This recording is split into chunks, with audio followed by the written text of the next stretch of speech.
Okay. Aloha nui kako. Welcome to the Makakilo Kapolei Honokai Hale Neighborhood Board meeting. Today on our special day, Wednesday, December 10th here at Kapolei Hale. Many apologies for the tight space. We did not expect such a tight space. Usually we have the entire room, but mahalo nui for your patience and your understanding. Our chair will be here very shortly, but I'll get started with the meeting. We have a full agenda today for those who are presenting. Presentations are 10 minutes in length.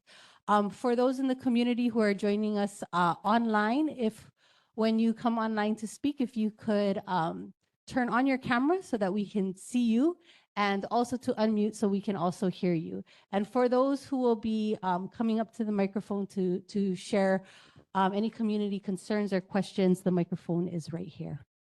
And I think we will get started.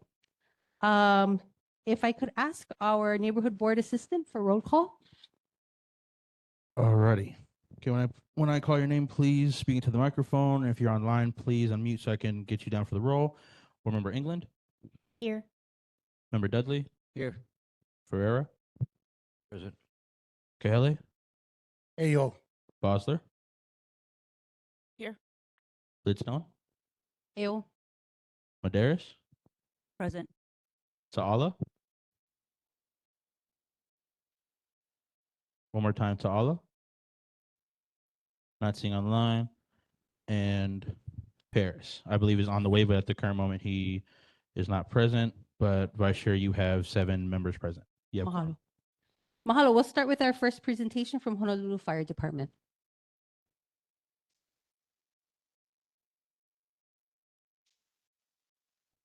Hello. Hi, I'm Firefighter Niwa from the Kapolei Fire Station. I'm on Hazmat 2 First Watch. I'm going to go over some statistics from November and some safety tips. Okay, stats from November. Fires. There were 2 structure fires, 2 brush fires, 6 nuisance fires. These fires include rubbish fires outside a structural vehicle, cookie fires, 27 activated alarms with no fire. Emergencies. There were 211 medicals, 11 motor vehicle crash collisions, and 1 motor vehicle crash collision with a pedestrian involved. 0 mountain rescues, 1 ocean rescue, and no hazardous materials incidents.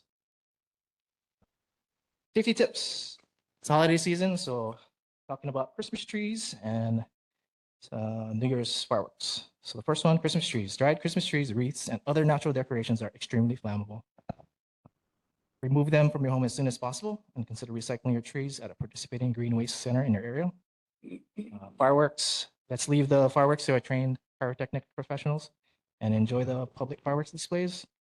On Oahu, firecrackers are legal, but they require a permit to purchase and use them. You can go to firehonolulu.com, firesafehonolulu.com, and follow links for purchase permits. Any questions?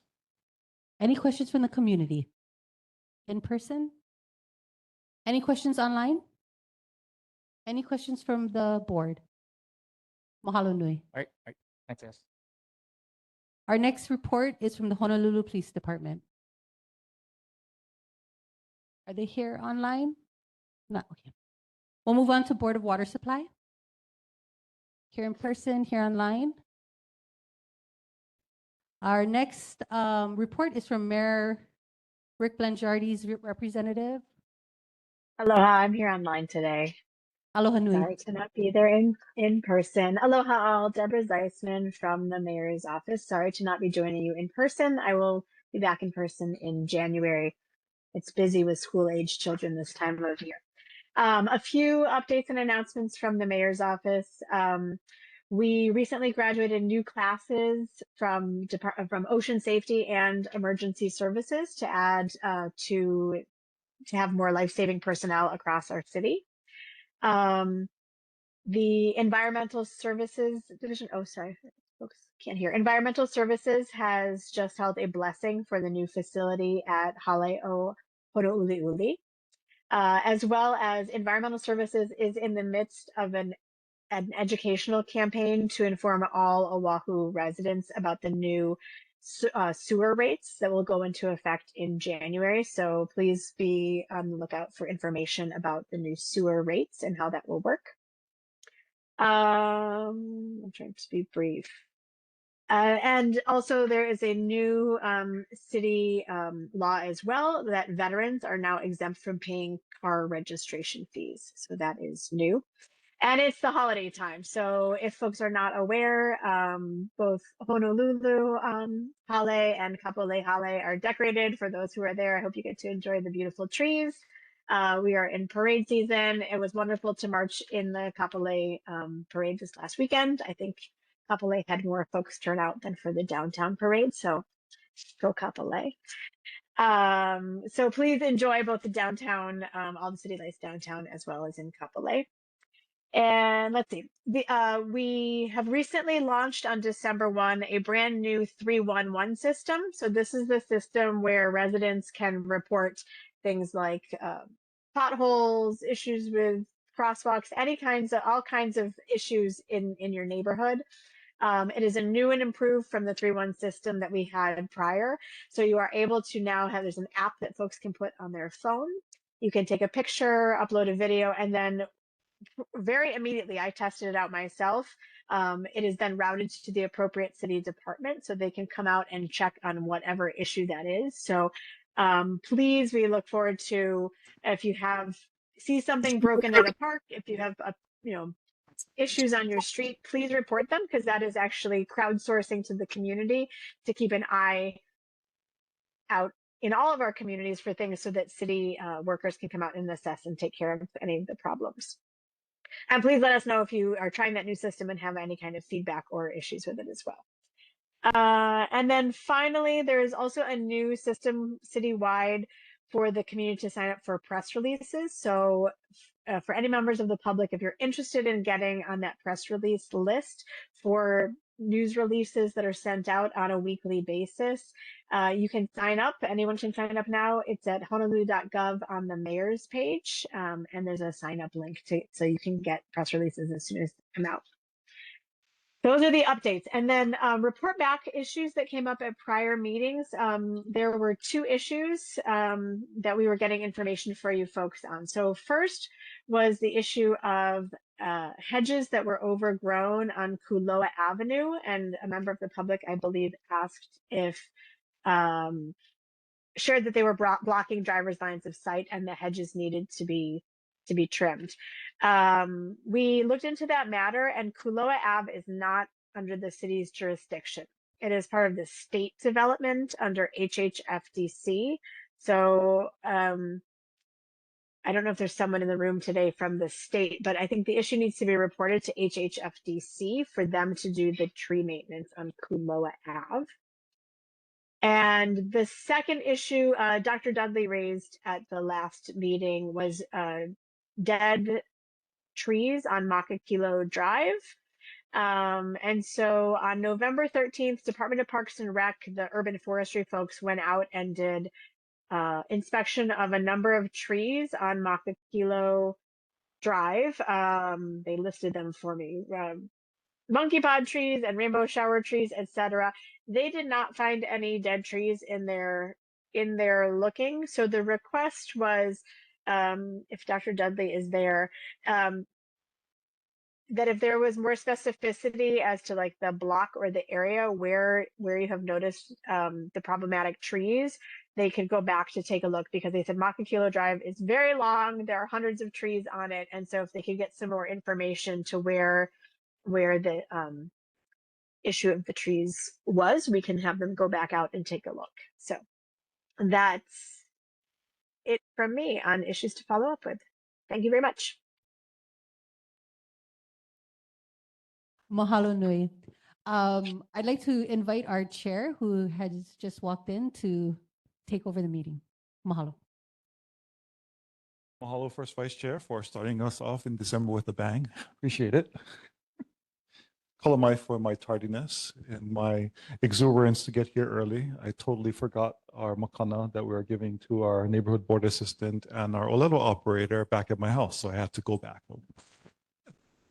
Good thing we have chain of command. So Okay, so now let's move forward with the Hawaii Department of Transportation. Oh, co- with the mayor. So, okay. Now that was where we are in the program. Okay, so any questions, comments, or concerns from the board, starting with Dr. Dudley, then going to Sheila Medeiros, and then to Dr. Amy Bosler. Okay.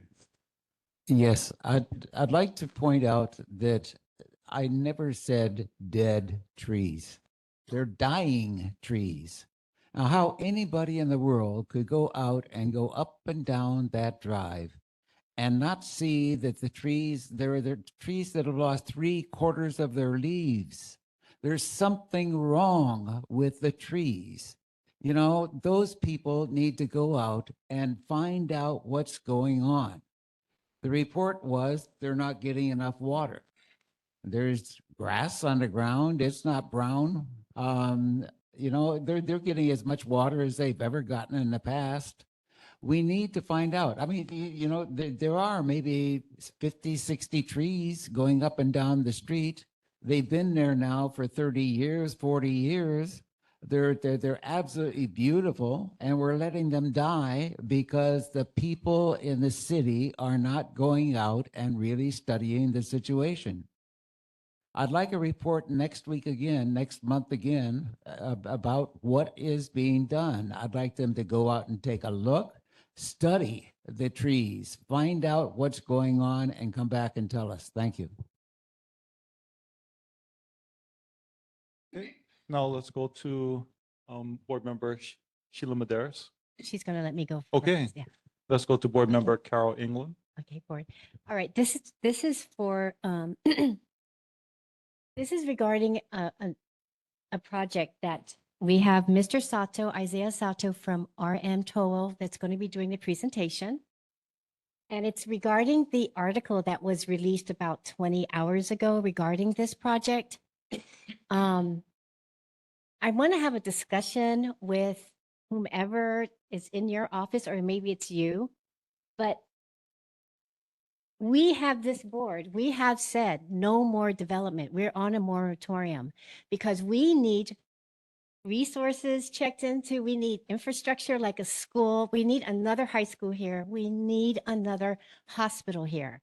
And I'm going to quote from this article that was like shoving this project down our throats. And it says here, this is a quote. He says, "I will tell you, for any developer, they're all live with the fact that time is money. So they don't want to waste time either," says the mayor. "We have sense of urgency, so we're just trying to do everything we can. No barriers to entry. Here it is. Go. Let's get it done. Let's get people moved in." Can I get a conversation started with your department, with your office regarding this project? And like I said, it has nothing to do with the Kobayashi, because they just launched it. They got the permit. We're talking about the city level here. They're not coming to us first. They're saying, "Here you go," which is, to me, not right. We have Amazon here. They're coming to the board first, and then they're showing us what's the next project or what's the next process. But for them, for the mayor to just make this blatant announcement today is unacceptable. And I think everybody here on the board agrees with me. This has to stop. We have to have more infrastructure, more schools. Our traffic needs to be studied. That I'm looking at the map right now in the location. Do you know how crazy busy this street gets now? It's only going to get worse. And so this is the reason why. I mean, I'm all for affordability. I'm all for housing. I have a daughter who lives with me who is 24 years old because it is expensive, but we have to do it right. We just can't keep on doing this. And that's what I wanted to say. Mahalo member Carol England. Now let's go to Sheila Medeiros, followed by Dr. Amy Bosler. Merry Christmas. So I have 6 points, and I'll try to make it 6 topics, and I will try to make it as quick as possible. But these are important topics. So the first one is ADA sidewalk violations. So on Makakilo Drive, you have 4 light posts that are in the middle of the sidewalks. And I've already captured the pictures and I've sent a letter to Department of Transportation, DPP, and City and County. Because I met a resident who's in a wheelchair and he actually he couldn't fit his wheelchair on the sidewalk. So he had to go onto Makakilo Drive and he fell. Fortunately, thank God, the car that was coming stopped. I was able to stop without hitting him and then got out of his car and picked him up and placed him back in his chair so he could get on the sidewalk. So that's number 1. And that should be looked at immediately. And it's right in front of Makakilo Baptist Church. If you count 1, 2, 3, 4, the pictures I have already sent it and I'll send it. You folks should already have it because I sent it to the city and county. Number 2, speeding and lack of crosswalks. And I'm speaking specifically to Palahia Road. If you go through Palahia Road, there's bus stops that have no crosswalks. There's no crosswalk going from a community park where kids play. There's practices every day. There's no crosswalk to the other side. Speeding is a huge issue on that road. In fact, sadly, a woman passed away because of speeding and got hit. So we either need, we do need crosswalks, speed humps, something to slow these drivers down. So that's number 2. Number 3 is, so I looked this up. There's crosswalks, there's crosswalk signs on Makakilo Drive, but there's no crosswalk. And so I looked it up to see what the city code is, if that was a violation to have a sign and not have a crosswalk, but apparently you can have it. And it's up to the pedestrian to ensure that they're crossing the road safely.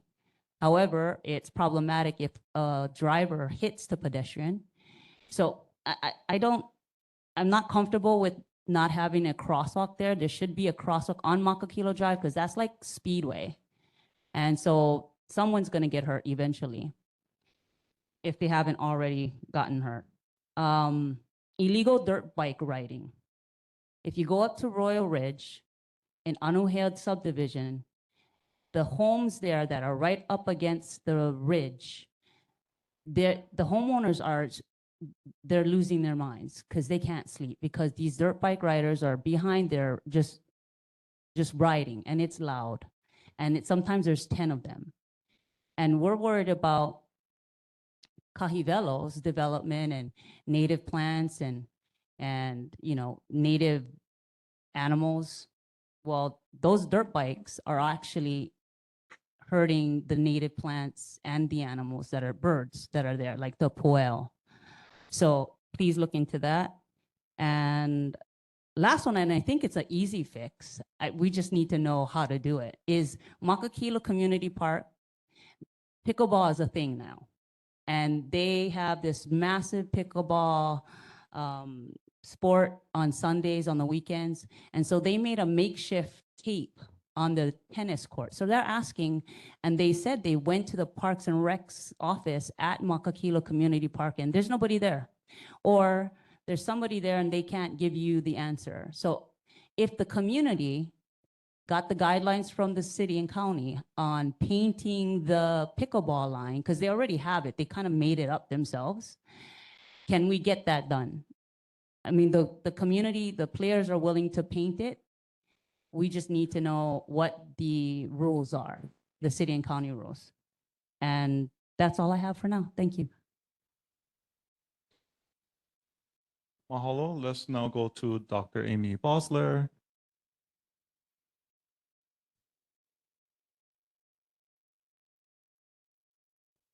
Oh, So 5 years ago, so hold on, I recognize Dr. Amy Bosler. Sorry, he was responding. Thank you, Board Member England. She raised a similar concern I had about development. So that will be checked off my list. But the other, in your presentation, Deborah, you had said that registration for veteran vehicles would be free. And I think you misspoke. I think you meant 65 and over, but I just wanted to clarify so that you didn't have a rush of veterans coming to register. Thank you. Okay.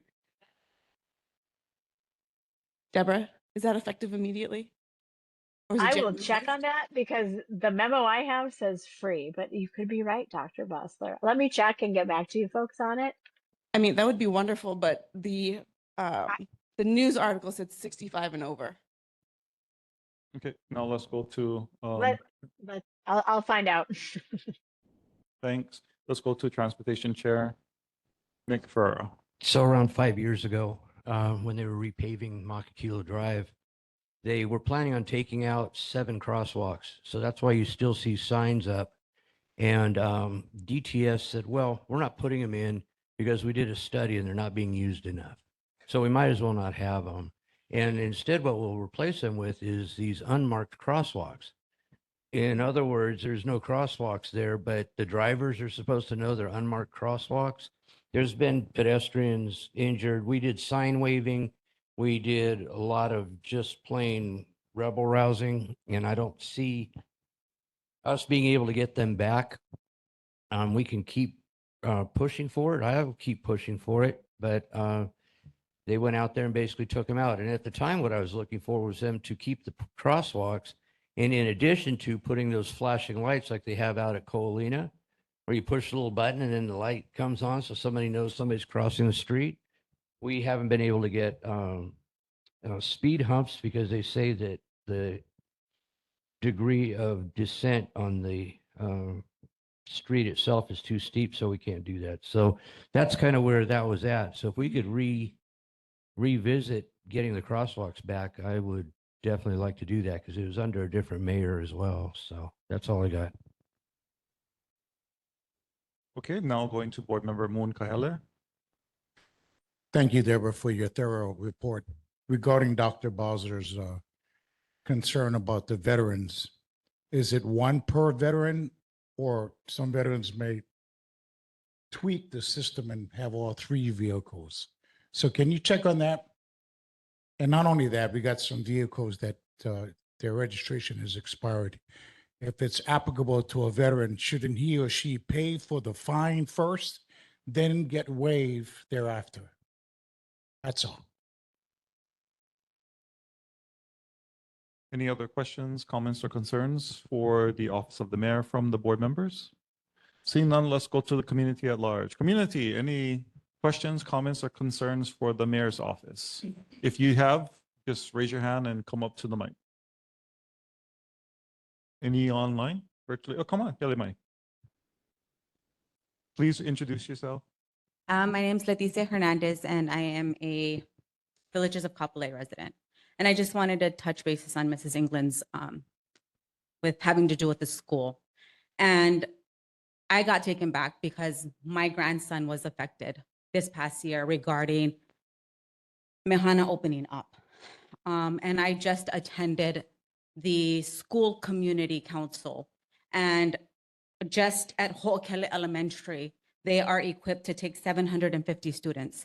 As of probably 3, maybe a month ago, they were already at 811 students and still counting. And when we talk about not just the Kobayashi, this new development coming up, there's also the development coming up between Dream House and the Kapolei Lofts, which are also supposed to be affordable homes. We're also talking about the northwest corner of Kapolei, which is going to be developing. And when we talk about residential developments, we know that they come up faster than any school or any hospital. Also, we got to think about our mail. We're just inundating all of this stuff, and we don't have any plan in place. My daughter did sit on the school community council back roughly 10, 12 years ago to spearhead the Hono'uli'uli. It took roughly 8+ years to have that come to fruition. So to think about how long it's going to take for another elementary, another middle school, another high school. We attended I was with Ms. Medeiros at the talk story session with Senator Gabbard. There was a school representative there from the DOE, and none of that is legislative to actually be talked about as of right now. They're putting money into the middle school because of the dropout rate. They're putting money into the high school because, they're trying to offer more career pathways. Great. But if we don't start at the elementary level, they're never going to see the light of day at the next step or thereafter. And that's the only thing that I had to say regarding this Kobayashi thing that just came up. Thank you. Any other community members in person or online? Come on down, please introduce yourself. Hello, my name is Michael Reese. I'm a Kapolei resident. I'm talking about the speed humps. I don't know if this is for the mayor or Department of Transportation, but I know with the speed humps, I noticed it look like a crosswalk, like you can walk across. Why don't they paint it yellow? Because in my opinion, you look at one stoplight turns yellow and make you slow down. That would decrease the speed limit or the speeding also. Another thing is stoplights. I've seen, like, you look at Makakilo Drive in Farrington, stoplight at corner of Walmart, and when I come, the stoplight doesn't have that frame at all. Like, you cannot even tell when the sun hitting you in your eyes, especially late afternoon. It's like, man, is it red? Is it green? And even the stoplights by the Costco corner, where Outback Steakhouse, I ride my e-bike to work every morning. I press that button for cross, and it doesn't work. So I think the DOT, Department of Transportation, or the mayor's office have to fix these problems. So I have. Hale, come on down. Yeah. Aloha, Celeste. I'm a resident at Mehana. I just want to start with a positive, right? In 2018, I know we went to the board, talk about improving the roads, and I give props to the board for improving the roads, evolving Kapolei to bring in more population. I'm here today to talk about, are we prepared for sewage if we're going to bring more people? My daughters go to Ho'okele. I'm seeing the increase in population. The infrastructure there in Ho'okele is not prepared for it. I hate to see Ho'okele, I speak really good about Ho'okele because they have done such a good job. Just because I feel like the teacher to ratio was really good. I do have children who have special needs. So that right there is going to increase the teacher to child ratio. Plus, we're going to have more personnel coming in. Are we ready? The only reason I say this is I remember back in the day, Kapolei Middle was charter school, and that was horrible for families. And to prepare for it, we expect families with 2 household income to take care of their families. How are we prepared for that? And then sewage and water. And if it rains, are we ready? That's all I'm asking. Like, is the state ready for this? Thank you. Mahalo. Okay. Any other community members in person or online wishing to offer their mana'o to testify, to bring up questions, comments, or concerns for the mayor's office? Okay. Seeing none, thank you very much, community and board members. To our colleague for the mayor's office, you have your work cut out for you, and please call upon us if you need further assistance. addressing our dying trees, traffic calming measures along our roads. Right now, we're talking about speed humps, but there's alternative calming measures where you can build islands and put in vegetation and do visual types of things along the way. And this is a chronic problem across Kapolei Parkway. Because everybody uses it as the alternative freeway, but it's actually a road that goes through communities and passes schools. So these problems will not go away. So community members and Office of the Mayor, let's figure out good solutions that we can put forward. Okay. And speaking on the Yep, and speaking on the clear moratorium, as Carol England, our member, stated, our first resolution of 2025, we did call moratorium on development for the entire district because of our concern with wildfire mitigations and our underlying concerns with the lack of appropriate infrastructure. So roads, sewer, water, community safety is huge. And this is things that we've heard from our community members, and we're designing this blank canvas of Kapolei, and we want to do a good job together. So before we get further along, recognize that we are advisory, and we hope everybody takes our good advice so that we can make a better community for everyone. And we heard the sister over there too about the United States Postal Office. We actually put forward a resolution with our congressional delegation in order to try and address that, because we see it coming already. Like we're supposed to get 15 to 20,000 new units, families. That's a lot of people. And we want to make sure everybody can have a good quality of life here. Okay, so now let's move on to the Hawaii Department of Transportation, if they're on this evening. They might not be because we're on an odd schedule. Seeing none, let's go to Office of Hawaiian Affairs. Are they on? Okay, we're going through quite quickly for our agenda. Let's go to OMPO now with Uncle Frank Canadio. Yes, Mr. Chair. There was no November meeting of the Citizen Advisory Committee, or the CAC. At the December meeting, it was reported that OMPO Executive Director Mark Garrity and 2 other employees attended a transportation workshop in Portland last month. The Policy Board will meet on 15 December. The CAC members decided to keep the start of future meetings on the first Monday of the month at 2:30 p.m. A presentation on the Priority Multimodal Network was headed by Natasha Soriano of the Hawaii Department of Transportation, HDOT.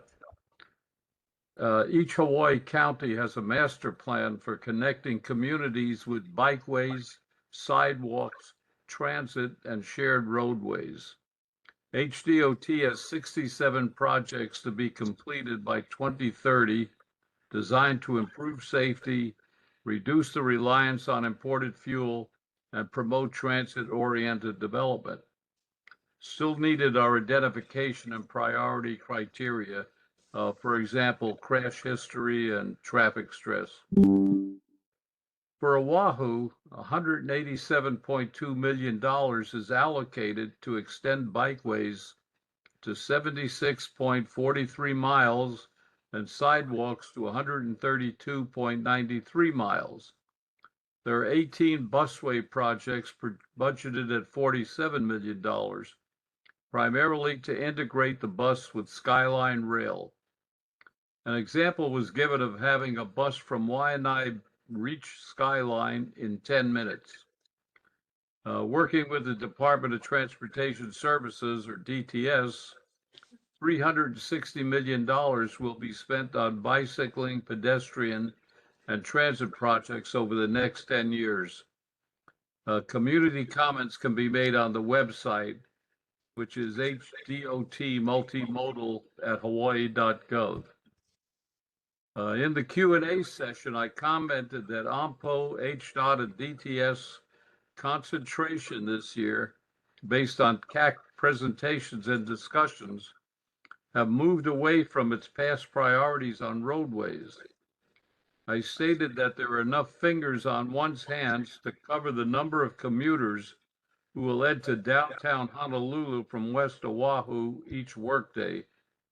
I also questioned the statement about a bus taking 10 minutes from Waianae to Skyline, adding that we'll need an extension of Skyline to Ko'olina to meet that time. Mr. Garrity closed the meeting by announcing that there will be an all-day transportation forum in January in Honolulu on the 8th. I'll place the website for the forum in the chat room. Mahalo. Mahalo, Uncle Frank. We appreciate your work.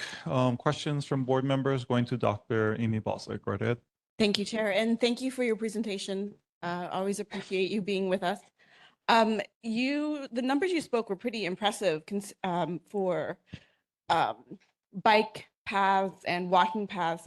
And I know it's island-wide. I was wondering if you know, or if there's any discussion about what will be allocated for our district. Reason being, many of the developers that are coming and presenting to the board are talking about lowering the amount of parking per condo or per house. So before it was 1.3 per unit parking stalls, and now we're hearing it's 1.1 parking stall per unit. And they're suggesting that our residents will be using bus and Skylink and bicycles, but we don't have safe bike paths. We don't have safe walkways or sidewalks. So I'm wondering if you can maybe share more information next meeting about what kind of funding we can expect, since we're already concerned about this. Thank you. Well, you could look at the projects on the OMPO website under the Transportation Improvement Program, and it shows the bikeways and sidewalk projects across the island, some of which are in our area. My problem with all of that, Dr. Bosler, is the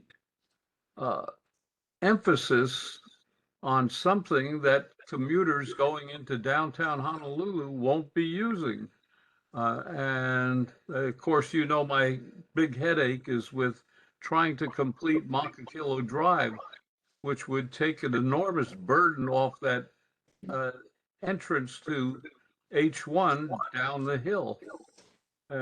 But the emphasis in OMPO has been, we're going to do these bikeways, we're going to do these sidewalks. And that's great if you want to bicycle 25 miles, but I'm too old for that. Thank you. Okay. Any other questions from, Chair recognizes Transportation Chair McFerra. Hey, thanks again, Frank. Yeah, I kind of saw that money going towards those projects. And I know we also get a lot of rain. So who's going to be using these to commute when it's pouring rain? That's all I've got to say. There's just been no consideration for inclement weather. And this money's going to what I would think is a boondoggle when we have projects that would benefit the 20,000 people that live up Makakilo Drive to complete what they started. And that would give the buses a route to go down to Skyline so that we could take the bus to Skyline and take it to town. Thanks. Any other questions, comments, or concerns from board members? Anyone from the community have questions, comments, or concerns? And for those that are maybe newer here, and Uncle Frank Benadio is a liaison from our board, from our community to the Oahu Metropolitan Planning Organization. And they're in charge of figuring out where does the state put its money towards infrastructure and roads in specific bikeways and walkways. So we are so privileged to have him, a veteran, and he keeps advocating for one very specific infrastructure project, which is the completion of Makakilo Drive, which has been promised to our community from the inception of our community. And it doesn't just benefit the people that live in Makakilo, it benefits everybody that lives Makai of H1, the villages of Kapolei, Mehana, you name it, because if they can take the exit on the right sooner, then it makes it easier for everybody when they're on Fort Barrett and Makakilo Drive in Farrington, which is one of the most craziest intersections we have right now. Can you imagine with 15,000 more units, what it would look like? So that's part of our kuleana. We imagine what our community will be, and we want it to be flourishing and awesome and amazing, and places where people succeed in life and have happy memories and not stuck in traffic and gridlock in their own neighborhood. Okay, with that, we get to the fun part of this evening. You may notice on the agenda, we don't have many action items this evening, but we have 6 presentations. And starting off this evening with us is the Griffin Livestock LLC. And I believe Dustin or Bobby Joe or both are here to introduce themselves to the community. So welcome, and yes, please share with us what you guys are doing up there on the Makakilo.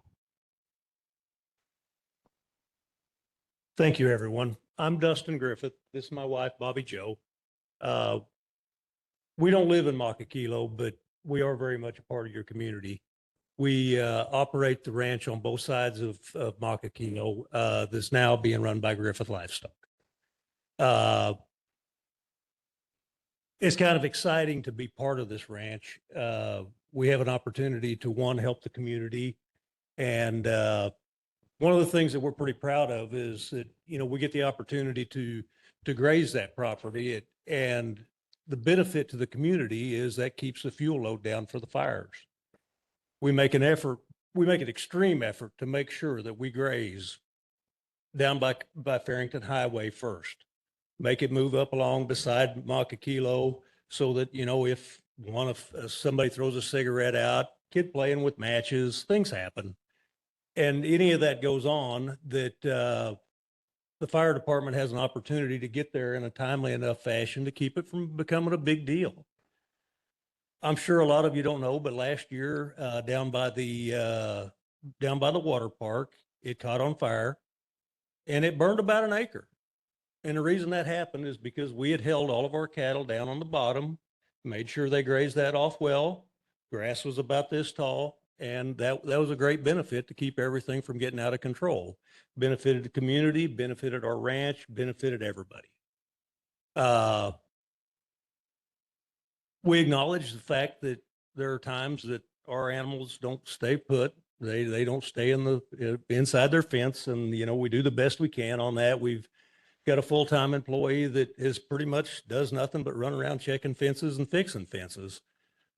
But with that being said, you know, we could kind of use your guys' help probably 70% of the time whenever he is out there fixing fence. It's not because wire rotted or a cow with horns got her head through the fence. Usually it's because somebody with wire cutters went and cut the fence and is out there trespassing, causing issues, whether it be, you know, poaching or a lot of times just people going for a walk. And so, you know, if we do ask for your guys' help being part of the community, you know, to let us know and help us head some of that off if you guys don't mind doing that. Do we have anything else that we wanted to bring up while we were here? Just if you folks do see anything out, please give us a call first. We're more than happy to come and get our animals back in. Sorry, I forgot our cards, but our phone number is 808-373-0250. That's my husband's number. And mine is 808-348-1174. And no matter what time of night, I mean, we've gotten calls from police that we had a bull out at Colina at 1 o'clock in the morning or something. And it's because there was a cut fence. So, I mean, if you see anybody going into the area also, please let us know, because there is a new law, Duke's Law, that was passed for our good friend that was shot. That does now prosecute trespassers on ag land. So we would greatly appreciate that. And there is a new Department of Law Enforcement, that does specialize in just taking care of ag law. So we do have them also on our speed dial. So any help you folks could give us, we'd be more than happy to help you folks in the community also. Thank you. Mahalo for your introduction. Now let's go to questions, comments, and concerns from board members, starting at the end with Sheila Medeiros. Hi. Just a couple questions. Where are the areas, the problematic areas where you're seeing people are cutting the fence line? Because I don't know your area, your perimeter. Like that would kind of be helpful to understand. Like how big is your farmland? We actually go pretty much all the way from the entrance of Grace Pacific. The fence line goes up, comes up against the bottom of the houses and goes all the way around and actually comes down the whole other side of goes all the way down to the water park, and we go clear to Coalina. The most trouble we've been having is on the Grace Pacific side of Makakilo. So the dirt bike riders are on your property? No, No. not that I know of. Oh, okay. And I was riding a horse down there last week. There's that whole side. Haven't seen any And track. do you sell cattle meat? Sorry. We're working on Right. that. All right. All right. Thank you. Next, let's go to Dr. Keone Dudley. The grass is so dead now, and then it's green. Do the cattle eat the dead grass? Yes, actually, when it kind of dries out, it works pretty good for them. Good. And I haven't seen any cattle up there for a month, but longer. Do we have cattle around? They have not left. We've kind of moved them around and got the water away from the houses, so they're grazing other parcels. Okay. I do want to say that by 2050, we're not going to be able to import anything because there won't.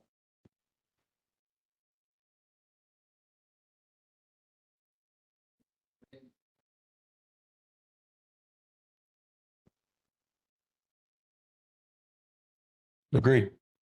Thank you. Okay. Let's go to board member Carol England. Can you tell us exactly where you see the cuttings on your fence or what area? Yeah, it jumps around quite a bit. I mean, we've actually seen it on the side of Farrington Highway down by Coalina. We've, like recently, it was on the Grace Pacific side, kind of about halfway up through the houses. It's a little hard for me to gauge. I don't know the roads up there. I see it from the other side. But it kind of has no rhyme or reason. What kind of activities are you seeing when it's cut? Like, do you see people living in your property or? Once in a while, I mean, that's pretty rare. For the most part, it's either trespassing or poaching, it'd be my guess. We don't find the people. We did have I want to say it was probably about 2 or 3 weeks ago, there was one individual, because we do graze sheep down there also. And he was running his dogs in with our sheep. And so. Hunting dogs. Yeah. He said he was training his hunting dog on our sheep. So anyway, we called the police and everything and got that taken care of, but he took off and we couldn't find him after that, but he headed up on that bridge by Grace Pacific and headed up towards the back of the gated community, I guess, up that way. Yeah. And how many cattle do you have out there? We run about 400 mother cows and we've got about 120 head of sheep.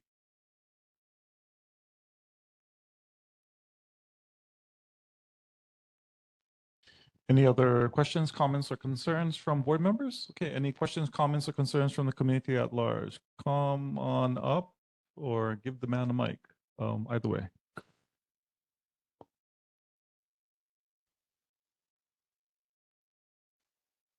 I'm Jose, and I like what you share. Can you clarify the phone number? I got 808-348-1174 for you and for him. 808-373. 373 0250. 0250. And do you allow young people to come to the ranch and maybe learn what you're doing? We do. I mean, it's not something that we have a program set up, but I mean, If you could speak into the mic so the rest of us can hear that response. We could hear you. we don't have an official program set up or anything, but I mean, there's always kids at the place riding horses and so, yeah, I mean, if somebody had something they wanted to do, just give us a call. And I ask you that because for my presentation, there's a part of that we do things like that for Ghost Star. Okay. Yeah. Thank you. Okay, awesome. Community in action. Any other questions, comments? Oh, come on up. Yeah. My question is, do you guys have ranch on the west side, like Waianae? And how about drought? You know, the weather, the media always says drought. And when comes summer, brush. And there's increase of brush fires. And I know I had an uncle who was a fire captain on Waianae. And he as growing up, he had a horse behind our houses. And it was all bushes. And he used to use the horse for cut the grass. So I'm thinking, look at last month or a few weeks ago when had the brush fire off Conneaut, especially that side. To me, I think that would be a good spot for a ranch too, to cut down the brush fires as it is. Thank you for your service. But to answer your question, yes, we have ranch. Yep. We actually have several different properties. We do run up at Kuokala, which is Peacock Flats. We do have Makua, so we have from the cave to Our Lady of Kiel. We do have some cattle up in Waiava, right just below the prison. And then we do have all of Makakilo.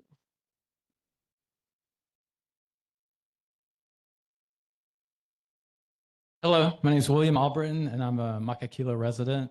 And over the past summer, we had about 5 or 6 pigs that were kind of running around the Kahiwelo neighborhood park. And I got a reputation for chasing the pigs away. But some people are saying they escaped from a local farm or something. And then eventually some local hunters came and kind of got them. But I was just curious if y'all raise pigs on your farm? No, sir, we do not. Okay. Any other questions, comments, or concerns for our neighbors? Okay, everybody got the phone number. So if you see heads of cattle running around on the street somewhere, give them a call. Okay. Thanks for coming and introducing yourselves to everyone. Appreciate it. Mahalo. Now let's go with our second presentation for the evening, PJB Military Gold Star and Wounded Warrior 5K and Keiki race. And welcome up Jose Garcia, Aponte, President and Founder.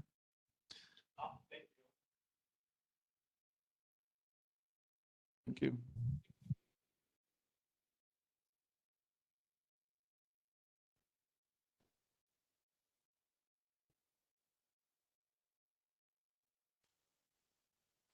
Aloha.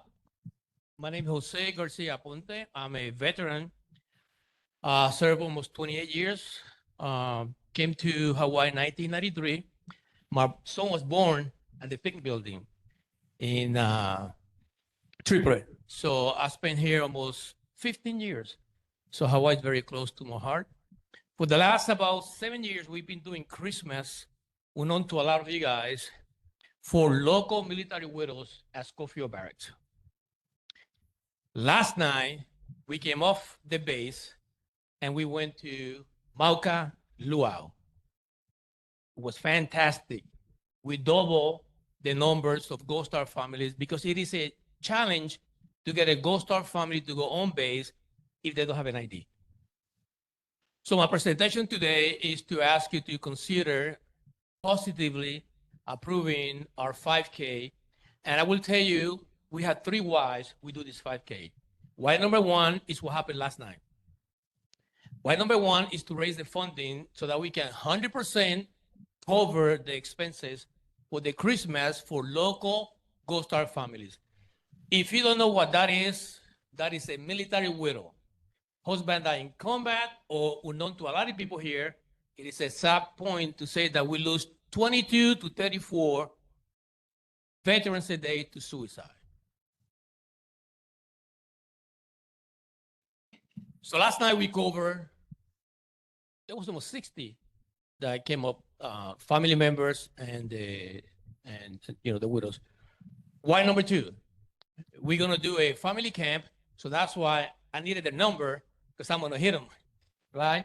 And the family camp is we sponsor 5 Gold Star families to the camp, coming on Thursday the 17th, going home on Sunday the 20th. And one of those things we like to take them, when I did my camps in Texas, it was all horses, of course. But over here, I want the kids to get integrated with what's going on around. Why number 3 is what happened in Thanksgiving. In Thanksgiving, we, PGB, cover the expenses for the protein, the meat of the VA clinic right here at Kapolei, and they serve 1,500 of them. We want, with the resources of the race, to be able to cover 100%, right? So those are the 3 whys. Our event strictly fund military community. We also help domestic abuse, child abuse, abandoned seniors. We go to the next page, please. That's a breakdown. I don't know if you can see it, but I could make that available to you guys. That will tell you our 3 whys. It will give you a details of when the race start, where it's gonna go, what's so important about the race. I also bring wounded veterans to the race. Those are the ones missing limbs. Why do we do that? I want to give my guys an option besides committing suicide. Sounds crazy to you guys, but I have lost many of those. Next, the next slide is the route. The route, we're starting at the VA clinic, you make a right, you go to the FBI building, you make a right, go to the next intersection, make a right, and then you're gonna come back to where you start. Next, and I'm running fast because of the timing. This is how we benefit the community. That right there. That is what you get out of participating in our race. I will tell you that we are the only event in Puerto Rico that do it, in the States that I do it, and we'll be the only one here that allow you as the participant to select from a menu of 10 entities that I give you for you to select the one. You cannot select your t-shirt size until you select one. And that entity will receive $10. And I'm going to give you a few names of the ones that we are putting on the menu for you guys to select. Any JROTC from the West Side will be there. Why? Because they need to pay for camp. Some of the students, parents have no resources. We want to help them with the uniforms. That's one of them. 2, Team Challenge. Why? Because we got to support the youth. Okay? And we military, and I'm sorry, I'm a recruiter, so I'm always looking out to recruit them into the armed forces because I know what it did for me. Number 3, any domestic abuse program and any neglected kids program. We're going to have them in the drop menu. You have to select one. And the beauty is that they receive the money the day of the race. We're not going to mail you a check. No, you got to be there present to get your check. And then the next year, we have a board with the entity that received the money, how much they got, so that you can ask them, hey, did PGB actually give you the money? Why? Transparency is paramount to us. Next. So this one has to do, can you go to the next picture, please? The next one. That has to do with the best officer I ever had in armed forces.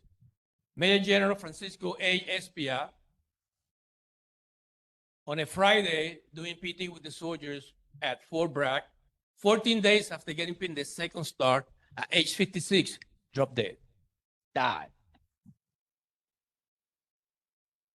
It was hard for me, very hard for me.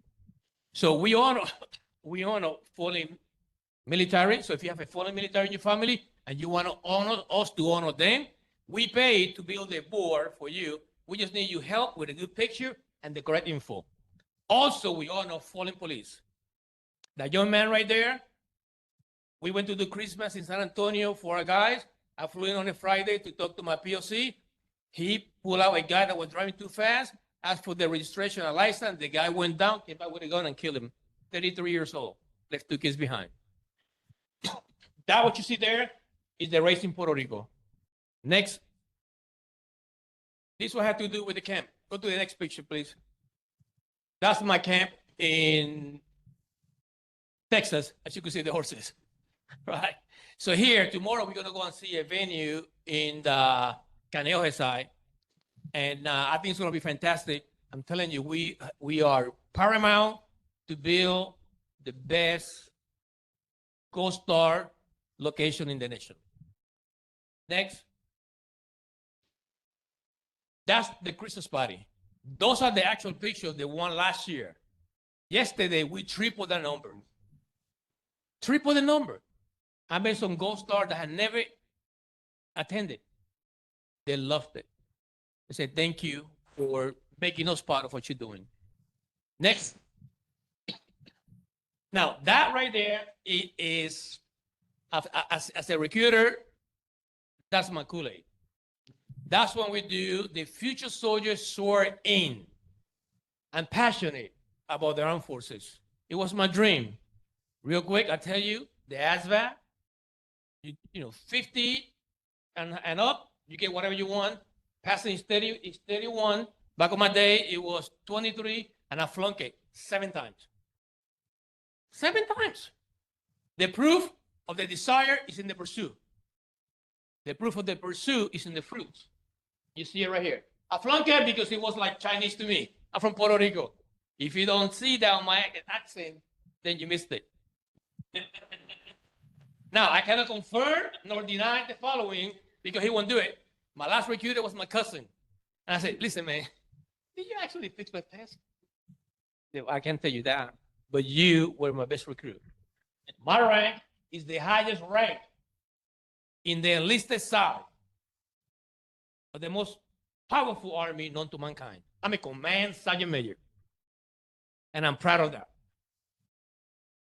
That right there is what's going to put us on the map, because Hawaii do it better.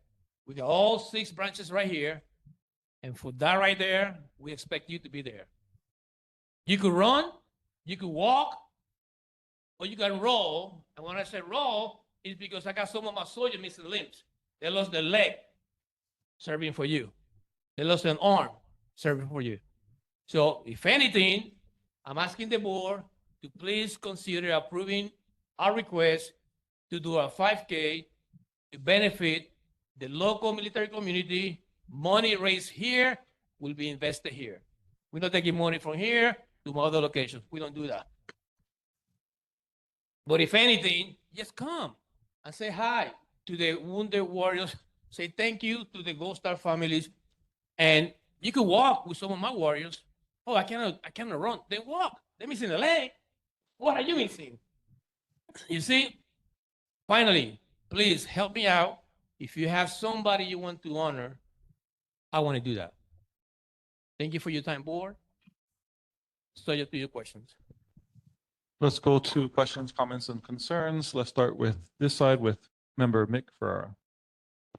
Hi there. I'm the commander for AMVETS Pearl Harbor, and we do a program every year for Gold Star families. And my auxiliary person's here, and we might like to get a copy of the presentation that you just did, and we'd like to make contact with you for that. Thank you. Yes. Yes. I heard about you, on your program, and about what you guys do. And I say, I want to meet those people. Absolutely. Thank you. Thank you for the presentation. You're welcome, sir. Okay. Let's go to Dr. Amy Bosler. Thank you. Thank you. I have a couple questions and a couple comments. Sure. Thank you for bringing a 5K to Kapolei. It's wonderful. It's not just good for our military community, but it's great for everyone, our homeless or formerly homeless community. We all need the mental health supports. So thank you for bringing it. I better not be running or rolling it this year. I should be recovering, but I would love to be there running and supporting next year. Yeah, we could push you with your baby. I need a golf cart. Could you, just for our community, share the price and where they go to register? Okay. I've seen it on social media, but for everyone. So the price right now currently is $30 registration. It will of course go up, and now we cap it like at 45. You're gonna go. So I will make the link available to the board that I can release to everybody. But as you guys know, and if you didn't know, I will tell you right now, for 41 years, we had an amazing race in Honolulu that supported the military a lot. And I know that because I was forced to do it. Every year I was over here, and it was called, or it's still called the Great Aloha Run. Fantastic event. But it end this year. We want to be the, not great, but the Aloha Run 2.0. We want to do that. We believe that, and as I understand it, this place is called the second city, Kapolei, Makakilo. So we want to bring people here. We want to bring resources over here. And that's why we're doing it. So right now it's $30. It will go no more than 45, but that will be like toward the end of the year. The race is on 19 December 2026. So you have plenty of time to walk, get in shape, make a commitment, and do it. Apologies, I thought it was this year. So I will be there next year. Thank you. And then a comment. In San Antonio, one of the really beautiful things we had, we were briefly stationed there, this home, but they, at a lot of the races, they had donation boxes for used or gently used runner terms, shoes, athletic clothing, and then also training, free training for, and I was wondering if you could possibly consider being a donation site, because we have tons of runners, mostly more, unfortunately, there are a lot in Honolulu right now, but no one's collecting these shoes, and they're still really good shoes. So if you could consider being a shoe collection site or even gently used running workout clothes, they would greatly benefit our homeless or formerly homeless people just trying to get back on their feet and needing the gear to be active.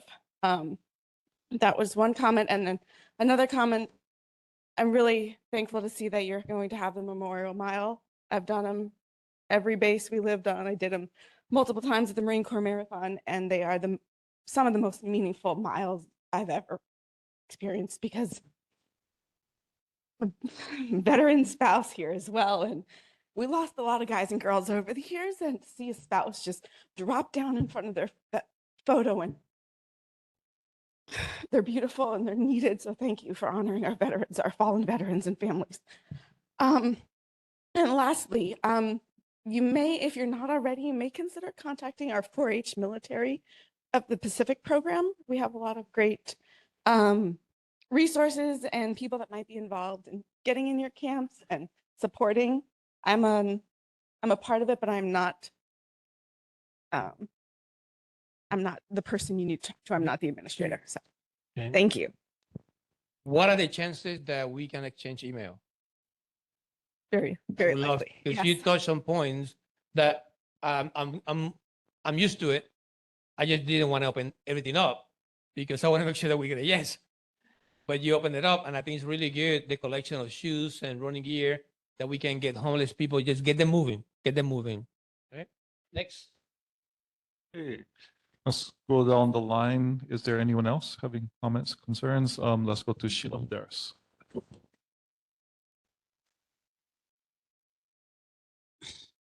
First of all, thank you. Thank you so much. This is an extraordinary idea. Personally, as a vet myself, and having to be forced to run the Aloha Run many times. But I thank you for bringing this opportunity back here. We did have a short conversation about just how this whole race would look. And I just want everyone to know that this is to memorialize, to pay homage to those that paid the ultimate sacrifice. So you'll be seeing boots on the sides with their dog tags. So yeah, I'm gonna get just emotional like Amy, but thank you, because they should never be forgotten. And I commend you for this. Mahalo. Any other comments, questions, or concerns from the board? Seeing none, any comments, questions, or concerns from the community at large? Yep, come on on. Thank you so much, Commensurate Major. do you, I didn't see on top of your page, You Challenge Academy. They're housed here in Kapolei. The Hawaii Army National Guard runs it. It's at Promise Kids that they want to provide structure and guidance and mentorship. I would consider if that would be something that you guys could consider, just because they're part of our community. They will be one of them. Awesome. I guarantee you. Amen. Thank you so much. Thank you.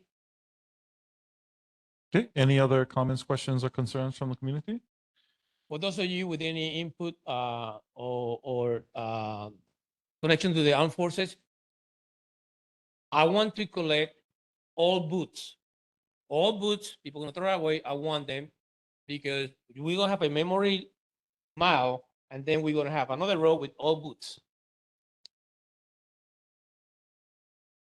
Kent Davis, and I'm a resident of Ever Beach now, and this is my brother. We've been in the service together since the early 80s. I actually started in 79, but I met him in the 80s, and he retired. I didn't. I'm retiring December 31st myself from civil service. So again, I just want to give honor to my buddy here, and I hope you guys appreciate what he's been doing, not just here, but all around the planet, basically, or whatever, in different states, different parts of the world, to give back. That's what his project is called, Project Give Back. And he's been giving back, as long as I can remember. And I want to give a hand to my brother.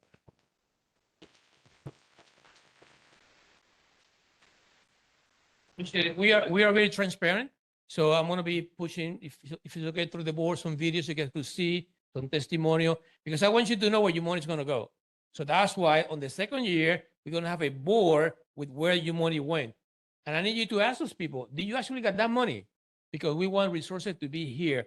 We have the power to change the next 15, 20 years.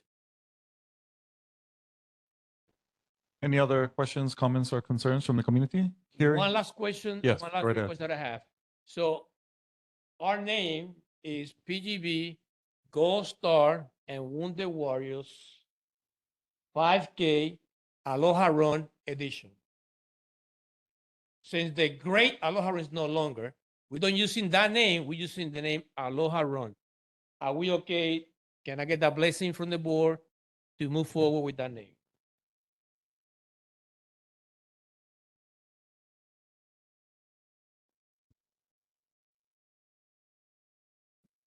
Yeah, I think that'll be fine for us to take up as part of our discussion and deliberation this evening.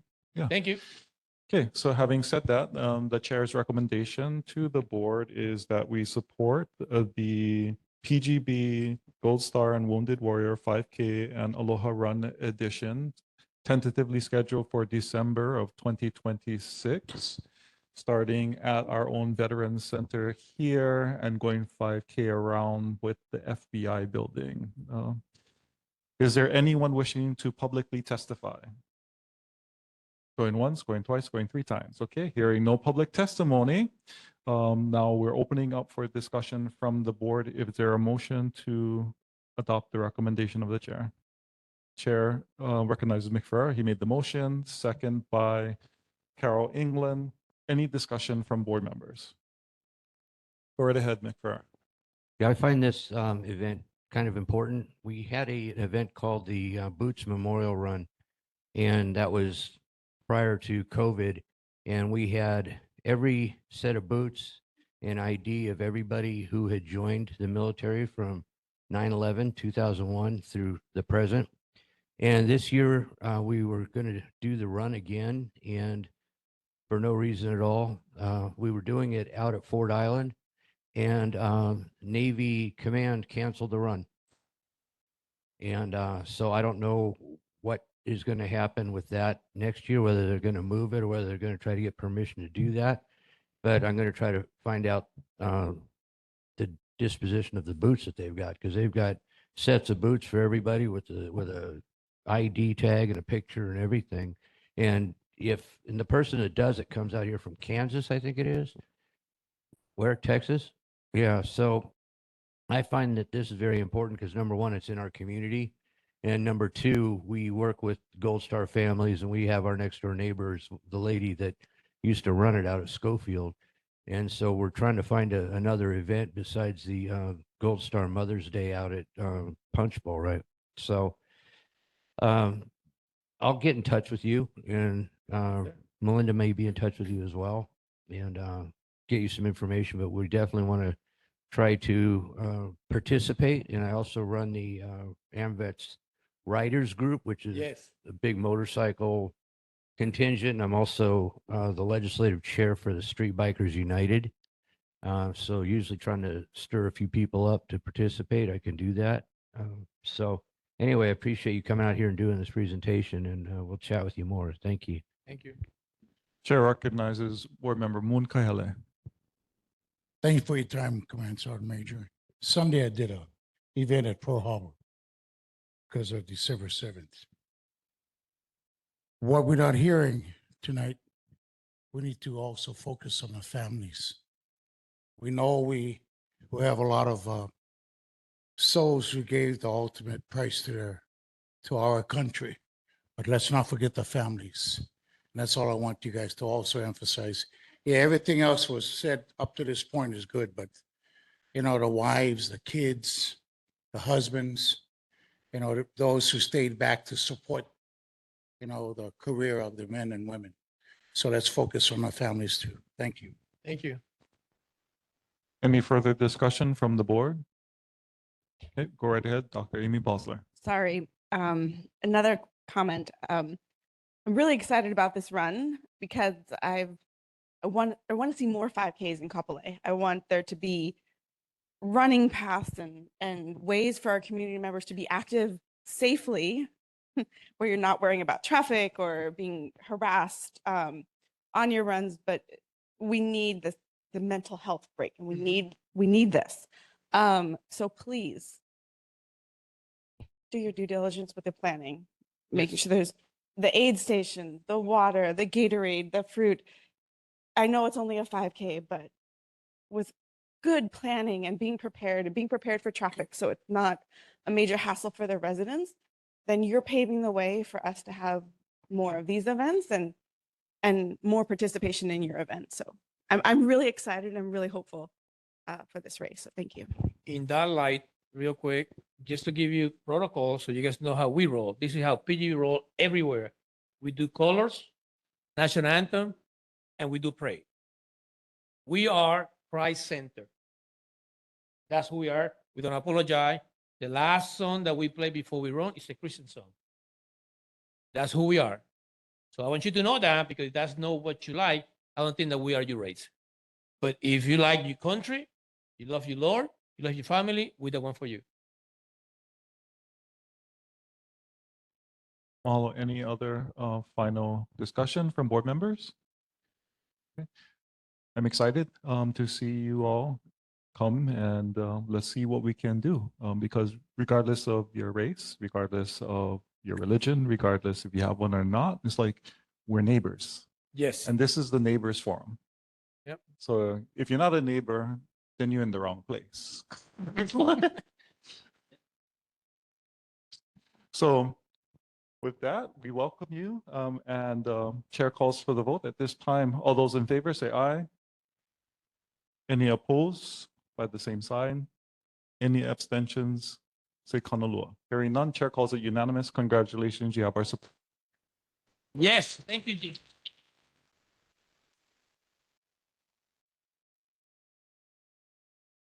Now, following the honoring of our veterans, our service members, and their families, we have Aloha Carbon and the Sustainable Materials Recycling and Fertilizer Facility update. How we're improving our community, addressing fossil fuels. Here we go.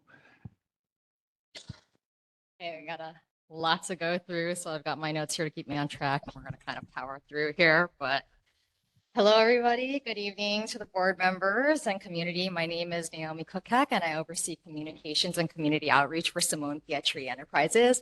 And I'm back with yet again another update for our Aloha Carbon project. Could get the next slide up there, please. So here's what we plan to cover for our agenda this evening, starting with a few key updates. Last time that we formally presented at the board, we were getting ready to submit our draft environmental assessment for the Aloha Sustainable Materials Recycling and Fertilizer Facility. We call it SMRF for short, and I'll be doing so for the rest of this presentation. We did come back in the earlier part of this year to just give an informal update and let you folks know that it had officially been accepted and officially published in February of this year. And a physical copy of our environmental assessment is actually being housed at the Hawaii State Library in Honolulu. So that's just a reminder for anybody who is interested and wanted to view it. Additionally, physical work to remediate our site in James Campbell Industrial Park, I should be clear that it's a brownfield site, continues, and we are approximately 3/4 of the way completed, so yay to that. Still got a lot of work to do though. We are also in the process of conducting due diligence for financing for the construction of the plant. And finally, we are in the process of filing our conditional use as well as other permits for the first phase of the Aloha Carbon Project, which is the Aloha SMRF. So essentially the SMRF is going to be the pilot to the Aloha Carbon plant. And even though we aren't actually required to present for the conditional use permit, we still want to come out and provide the community with some updates and share some of our latest environmental data from our recent tests.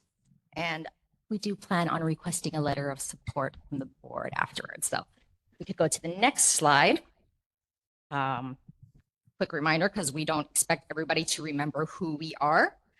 Simone Pietri Enterprises, even though it sounds like a mainland company, is a small local startup that's based out of Kailua, and we're focused on developing solutions for Hawaii's difficult and challenging waste, such as construction and demolition debris and invasive species waste. And we are led by our wonderful leader, who is somewhere around here. I'm not sure where she is at the moment, but she's our founder and president, Ms. Joelle Simone Pietri. Next slide, please. So the problems that we are currently working to address are that of waste, fuel, and fertilizer, all of which are very expensive here in Hawaii. So starting off with the first one, the clock is ticking on our landfill for construction and demolition debris. There's been a lot of difficulty in siting a new landfill, and even though one was selected, it still has to be built. And so without any place to actually dispose of waste, we're going to see costs go up. Next is fossil fuels. So we're definitely more progressive than other states, you know, on our sustainability and greenhouse gas reduction goals. We are still heavily reliant on fossil fuels to supply our energy demands, and that can make things challenging, especially when trying to do new projects, like especially manufacturing projects. And then to kind of touch on the cost of imports and them being a little bit higher, over 90% of the fertilizer that is used across the state is actually imported, and that in turn ends up raising the prices for our farmers anywhere 50 to 100% more than what the national average is paying for fertilizers. So that's also limiting our food production capabilities. So these are things that we're working to address. And next slide. So our solution to this was actually to apply these problems in conjunction with one another, which led us to developing the the integrated Aloha Carbon Recycling Project, which will actually divert construction and demolition debris from a one-way trip into the landfill, and instead have it be recycled either from one of our partners or have it converted into renewable fuels or other value-added products. And we're going to be starting off doing that with the SMRF. So next slide. And this is where I'm going to take the opportunity to introduce you all to our Aloha Fertilizer Project and the work that we've been doing to progress that. Next slide. So as I stated, the SMRF is going to serve as the pilot plant to the Aloha Carbon Project. And what that will consist of is we're going to have a materials recycling facility, or MRF. We'll also have a 50-ton per day gasifier, which is our baby gasifier. And we also have a fertilizer production facility. Kind of sounds like a lot for a pilot plant, but it's actually smaller. We'll be accepting the wastes that are shown on the side there. So construction demolition debris, invasive green waste, poultry manure, and also biodiesel refining waste. And then we're going to be recycling what we can out of construction and demolition debris. We're going to be converting organic components into fuel via the gasification process. And then the biochar ash that is left over after the gasification of clean wood and green waste will actually be recycled into our fertilizer products. Oh, in addition, we're also going to be creating renewable power on site as well. Next. The project is set to take place in James Campbell Industrial Park. Our site is located in I-2 heavy industrial zone, so we're going to be surrounded by much dirtier neighbors, and we're going to be far away from any residences. And we're actually located across the street from where AES used to be. So, next slide. This slide depicts a proposed visual of what our site is to look like. I mentioned that we had been working on remediation of the site, which has been no small task. And the picture that's illustrated on the left there of it's cement dust and construction and demolition debris. We call it Mount Rushmore. It occupies about a quarter of our site. It's still there, but we have made a lot of progress on the rest of the site. So anybody who had seen what the site looked like before compared to what it looks like now, way better. Go ahead and go to the next one. So we did want to dive in a little bit more about what's actually in construction and demolition waste and what's in there that we can recycle. Right now, of what is currently generated for construction and demolition waste in the County of Honolulu, only about 15% of it is recycled by weight. And that's actually what's shown in the blue bars up at the top there. Now, the bulk of it is, of course, landfilled at PVT, which we know has a limited lifespan. With the Aloha Smurf, we're actually aiming to quadruple the amount of the recycling rate up to 60%. And that would be what would be shown in the green bars there. With the additional market and technical development, because some types of waste, we just can't really recycle, or some types of recycling are harder to do than others, especially on an island in the middle of the ocean. We could tackle recycling a little bit more, maybe an additional 20%. And then what is not recyclable is going to be contaminated soil. And that's all the way at the bottom with that tiny little gray lip there. So can we move on to the next slide here? And so this one is kind of just expanding more on what I was talking about of what can be recycled. And so of the different things that we could make with it, of course, we were talking about recycled building materials. We've actually looked into recycling things like the PVC that you'll find in construction and demolition waste and turning that into extruded lumber boards, dry dock blocks, different things like that. Any other organic waste, of course, we can use it to make the biochar, to go into our fertilizer, and then, of course, we'll be making fuel and energy. Next one. So this one is testing process. Okay, so here's where we get into a little more of the fun stuff with the fertilizer. This is kind of showing some of the testing process that we've been doing. Some of these are from our first phases. So starting up in the top left there is a picture of myself and my colleague hand cutting invasive guinea grass. That was over 300 pounds of invasive guinea grass that we received after the Maui wildfires from landscape restoration clearing jobs. So we actually had that process, and we've since done, several other tests on invasive waste to have it processed. And the photo to the next of it is actually of our team at the University of North Dakota's Energy and Environmental Research Center. And that's where we perform our gasification testing. So that's why you're seeing all the equipment back there. That's where we send the waste to go and get tested, since we don't have one of those facilities on island. Below that is us mixing up batches of fertilizer. And then the last photo there is actually some of the results of an ongoing crop trial that we're doing right here on Oahu with local AF farms. And so we got to harvest some nice big juicy lemons. So it's been pretty fun along the way. Next one. Now this slide I am particularly excited about, maybe a little bit more so than the rest of my colleagues, but what we're looking at here, and maybe you guys might be excited about too. So what this graph is illustrating is how our locally produced organic nitrogen fertilizer compares in life cycle greenhouse gases to an imported, like conventional ammonia-based fertilizer. And this analysis was actually conducted by a third party using a GREET model analysis. So it wasn't us that did it. We had somebody outside do this. And basically what it's showing is depending on whether or not we were going to be using grid electricity or if we're going to be supplementing with our on-site produced electricity, our fertilizer came in anywhere from 100 to 200% lower in life cycle emissions, making it carbon negative as compared to the import. So this was really exciting for us to find out. And this was a more recent thing, like in the last couple months. So next slide. More fun data, emissions, air emissions. So what you guys are looking at here with this graph, it's an air emissions comparison where the darker green bars are showing what was proposed in our minor non-covered source permit application for the Smurf. And it's actually modeling what the worst case scenario is going to be. So that's absolute worst case scenario. The light green bars show what our actual emissions were from a reference gasification test that was actually performed this year in July, again by the same team. And it came in, as you can see, much lower. In some instances, it's not even visible on there. So again, great news for us. And on an additional note, with this, our non-covered source permit application was submitted to Hawaii Department of Health Clean Air Branch in January of 2025, and it was accepted for review in March.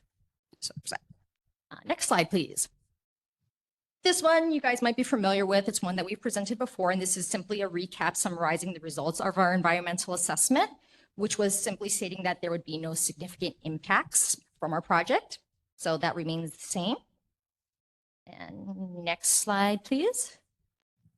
And then again, just another recap. These are some of the most frequently asked questions that we received in regards to our project. So we just wanted to share it again for anybody who is not familiar with who we are. Now, I don't have a physical copy of this presentation. However, a PDF copy of this presentation and all the slides presented will be shared with the board. So if anybody's interested, they can reach out. Otherwise, they can always contact us directly. And so that actually brings us to the conclusion of our presentation. And so this is where I would like to humbly request to the board to get a letter of support to be able to submit along with our conditional use permit. And if there's nothing else, we'd be happy to accept some questions at this time. Any questions, comments, or concerns from the board? Okay, going to Member Moon Kahele and then Sheila Maderas after. Thank you for your energetic presentation. Your fertilizer, does it have a nitrogen substance to it, or what is it? So the thing that'll be primarily supplying the nitrogen is going to be from poultry manure. It's one of the wastes that we're working to tackle. So that's one of the things, as far as like egg production, one of the things that's limiting the capability of expansion is what to do with all the manure, because right now it's kind of just sitting on the farms. And like we said, infrastructure, building manufacturing is expensive, so nobody else is really taking up the mantle. That's where we come in. I'm not an expert in any of things that you're saying. Neither am I. It's okay. When you have nitrogen fertilizer, is it more apt to, well, it will be more apt to pollute water systems nearby. So that's the reason why I was kind of leading to my concern. So not the nitrogen, the poultry manure is already pre-composted on site. I believe a lot of the places, like Wailua Fresh is one of them, they're required to have concrete pads, which would prevent them from being leached into the ground.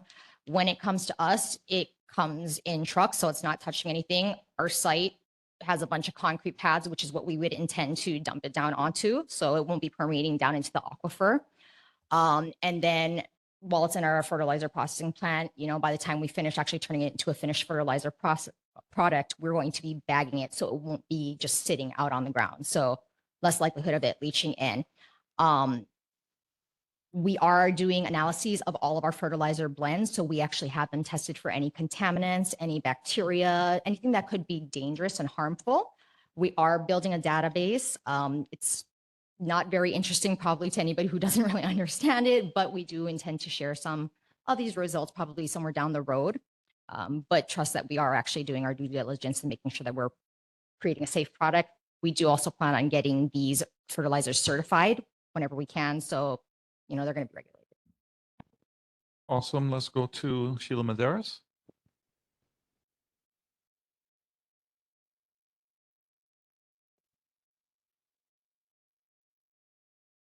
Hello. Thank you so much. I really love your passion for your work. I mean, it's not an easy information to understand.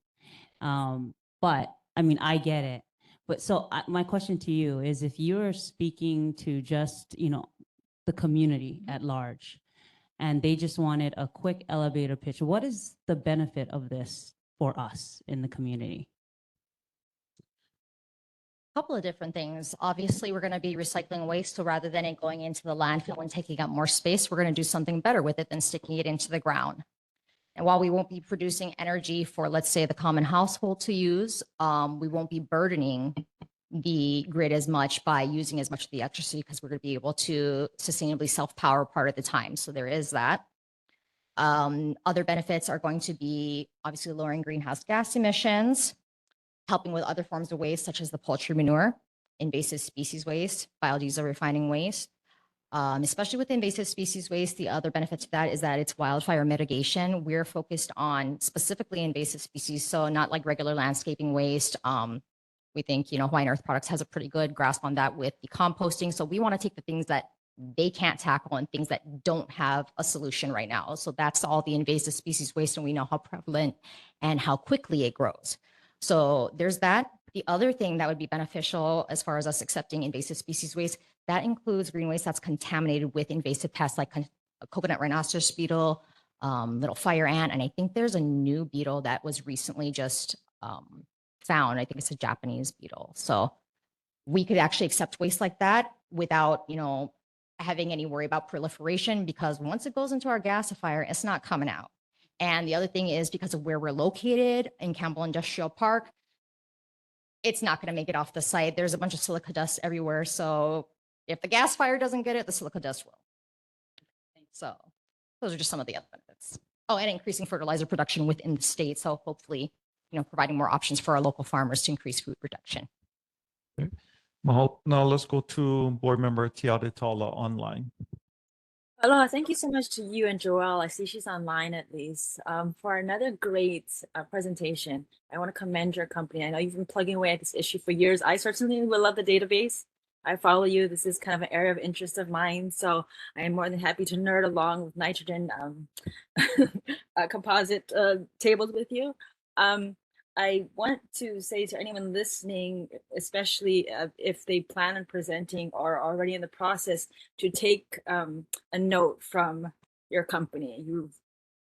You're an excellent case study of how to be a good neighbor, how to engage, how to be transparent, how to be clear, how to be, as Sheila said, passionate about the work, how to tackle our issues at root level.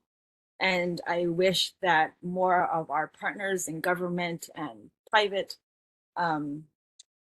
orgs would look to this sort of circular economy, regenerative economy that you're trying to create within your own business model. And I really appreciate it. I wish we had more people like-minded. Mahalo. Thank you. That's really kind of you. Mahalo. The chair recognizes Vice Chair Michaela Lindstone. I think the first time you folks presented here was like 5 years ago. I don't think I was present for that one. That was definitely Joel, but I was here like the second time. Yes, I it's think been a couple of years. It was. Can you imagine? Did you know that this project would grow the way it has? Because it's incredible to watch over the years. So I started as an intern with this company in 2022, and I didn't even think that I was going to have a job at the end of the internship. And thus, lo and behold, here I am several years later, and we continue to have the support of the community, which we're very grateful for. And we've developed, even more enthusiasm, I guess, as time progresses on, as more people learn about what we're doing. And so, small project, but we're hoping to have a very big impact, and we can't do it without the support of the community. So yeah, I kako'o what Tiare Ta'ala said, which you've come back year after year, sometimes several times a year, to give us updates. So we've seen how this project has grown. Chair, I support this project. This project offers a solution to our community for a problem. Well, several problems, but the biggest problem is the landfill. It's at capacity. And this project is going to take construction and demolition materials, divert it from that, and recycle it. But they've also, throughout the years, have gone through a creative and innovative, what can we do with invasive woods? And so, they take invasives and create fertilizer from that. And right, I'm getting that right? yeah, and actually that came about from input that we received from Yeah. the community. When people first found out about this technology, they asked if there was anything that we could do with invasive species. So we started looking into it. It's, suitable to make fuel, but then we were like, hey, that ash is pretty nice and clean and can make fertilizer. And that's where we got our wild idea to make fertilizer as well. Yeah, It's this kind of is- all over the place, but yeah. It's Really, the power of community engagement is what you folks exemplify. You've gone to communities, you've taken the feedback, and then you've come up with an innovative project, which is this invasive, which I've been following along on that as well. So mahalo nui. I'm in strong support. Any other mana'o from the board members? Okay, any question, comments, or concerns on the presentation from the community at large? Come on up. Yeah, I just want to reiterate, this sounds like a great project. I did have two questions about it. One is, where do y'all get y'all's funding? And then the other question is, can y'all help get rid of all the invasive Hale koa that's all over Kapolei and all over the island? It's just everywhere. Thank you. As far as how we're funded, so the first question, we are primarily grant funded. So we haven't received any sort of funds from like the city, county, state, or anything like that. It's just us plugging away, writing lots of proposals and requesting funds from the government. And they've deemed us worthy. So we continue to get grants, which I'm very happy about. It means I still have a job. And then as far as doing things with the Kiave, actually, it wasn't shown in the testing process slide, but actually the last shredding event that we did was on an entire truckload of invasive shrubs, grasses, and it included a large amount of the Kiave. So we can accept that. We do plan on accepting it. It's one of the invasive species that we would take. So the main thing is, so long as you guys can, or whoever it is, can get it into a truck and get it to our site, we can do something with it. Awesome. Any other questions, comments, or concerns from the community? Come on down. Just on a question, I didn't hear, do you charge the construction sites to send their, the waste to you guys? Okay. The answer is going to be yes. So we do still need to, make money to be able to run the operation. So we do plan on charging a tipping fee for any of the loads that are going to be brought to our site. There has been some discussion about possibly offering some sort of discount for anything that is already pre-sourced segregated for us, because then it's less for us to have to sort through, less labor and whatnot. But that's, it's going to come when we actually talk to people. So short answer is yes, we are going to be charging tipping fees. As far as what the cost is going to be, we do aim for parity either with the landfill. Hopefully we don't have to raise it up, and maybe we could even come in a little bit lower, but don't quote me on that. And I can't make any promises just yet. So we're trying to, but we all know the rising costs in Hawaii. Any other questions, comments, or concerns from the community? Come on down. Do you guys partner up with Hawaiian Earth Recycling? The city and county convenience centers or transfers, they collect green waste. And there's a lot of people bring green waste to the convenience centers. And sometimes the convenience centers is packed. Like Waipahu, Eva Beach, sometimes even the Kapolei, the Campbell Industrial is packed. And when that happens, they have to mix the trash. And that's sad. I mean, if we can save the green waste and use it for like fertilizer and all, it's like, hey, I mean, do you guys partner up with those companies too, or landscapers, even like groundkeepers? Could the city send them to them at no cost if they go to you guys working site? I'm not sure how it'll work as far as like with the city. So as far as you're asking, like who we're partnered with, we're not directly partnered with Hawaiian Earth Products, but more so we're trying to be like symbiotic with them. So whatever they can't take, because like there's contaminated green waste, anything that's got like small amounts of plastic in it. Again, anything that has invasive pests is not ideal for composting, and that's what their organization primarily focuses on. So we want to take the load off of the stuff that they can't accept or that is not ideal for them to accept. We don't want to step on their toes, but rather be kind of compatible with them. So a little bit of a different waste stream, but we are partnering with different landscapers. That is our goal, is to work with like the landscape companies, landscape restoration. We actually did partner with Huikuma Oliola, who I believe is the largest Native Hawaiian landscape restoration company and nursery. And they've actually been kind enough to host us for some of our trials. Me squatting down and cutting grass was actually at, their nursery. So that was fun. And then we've been looking into partnering with some like local nonprofits or community organizations. One that we actually received a truckload of the invasive green waste from that I was mentioning was from a clearing group called Firewise. And so I know like they have like little groups that are popping up. We're like kind of more in discussions with them. So nothing has been like locked in, nothing contracted, stuff like that. But we are working with groups, to be able to get more of that feedstock, to have it brought to us, to have them do the clearing and have them partner, otherwise. So we're doing what we can. Okay.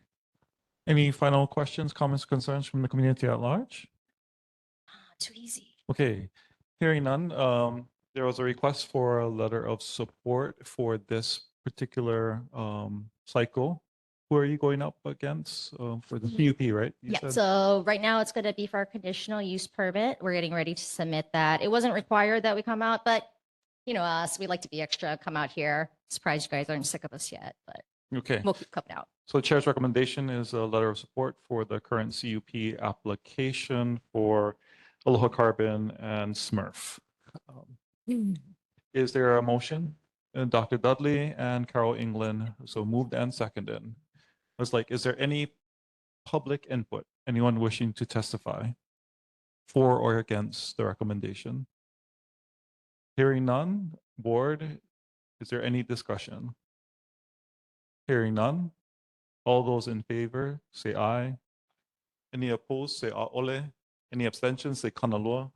Hearing none, chair calls it unanimous. Congratulations, mahalo for coming before us. Thank you very much. Appreciate it. We super appreciate what Simon Pietri and crew are doing in order to find solutions for the problems that our community have and working with the community to figure out the best way to navigate those. Super awesome. Okay, now let's invite up our next presentation, which is Plus Power, and consultant John Yoshimura. Aloha, Chair Paris, board members. It's great to be before you again. I'm here to share with you plans, Plus Power plans to build Kapolei Energy Storage 2. And I have a number of colleagues here that are available to answer questions. I'm going to try to go through this quickly because we have a long meeting tonight. If there's anything that I say that raises questions, please follow up and ask them later, okay? The first few slides are really, who we are, what we do, and how we do it. So I'm going to go through that real quickly. The second slide, Plus Power is a company that was founded in 2018. We're currently headquartered in Texas, but we have offices all around the country. The next slide shows you some of the projects that we've done. We've quickly become one of the nation's leaders in developing these kinds of sophisticated energy storage systems that also provide grid services. It's not just we collect power and discharge it. We actually serve the grid to keep it stable and to prevent blackouts and other events like that. Next slide.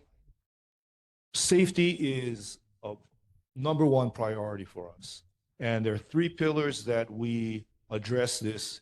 Our people, we make sure that they're well educated and well equipped with the state-of-the-art safety practices. The equipment that we use are all, again, state-of-the-art, battery storage. Safety, again, is of the utmost importance. And our practices. We make sure that everything we do, emphasizes not only safety to our people, but also to the public. Okay. We have a video here, and when I said KES2, that indicates that there was a KES1. And actually, this board gave us support way back when in 2019 to develop KES1. And this is a quick video to tell you a little bit about KES1. And don't be surprised, you might see some familiar faces. Okay, please. In Hawaiian, we have a phrase called "ai kamealoa," meaning more so colloquially, use what you have readily available. And in Hawaii, we have a lot of sun, we have a lot of wind, we have a lot of rain, we have a lot of waves, and we have a lot of lava with our volcanoes. So it's often said that Hawaii's energy transition is a postcard from the future. We've been really excited that the Kapolei energy storage system is actually proving the grid forming technology that's going to be so important to stabilizing the grid in the future. We started working on this project in the beginning of 2018. The idea was to be able to move the island away from coal, add additional renewable energy, and help Hawaiian Electric meet their goal of 100% renewable energy by 2045. And now allows for the sunsetting of one of the dirtiest polluters in our community. So the coal power plant is no more, and partly because of the storage facility that we have today. There are 158 megapacks on the site. That is 185 megawatts, 565 megawatt hours, roughly equivalent to the capacity of the coal plant that was recently retired. This facility is able to power 20% of the electrical need at its peak on the island of Oahu. But it turns out, despite all the technology we have nowadays, the electric grid is more fragile than what people really expect. Clouds come over, a storm comes through, the wind stops blowing. The grid doesn't adapt to quick changes very well. And so a battery energy storage system can manage those fluctuations, kind of buffer that so it keeps the grid stable and even, and hopefully you don't get the blackout that you would get if that service wasn't there.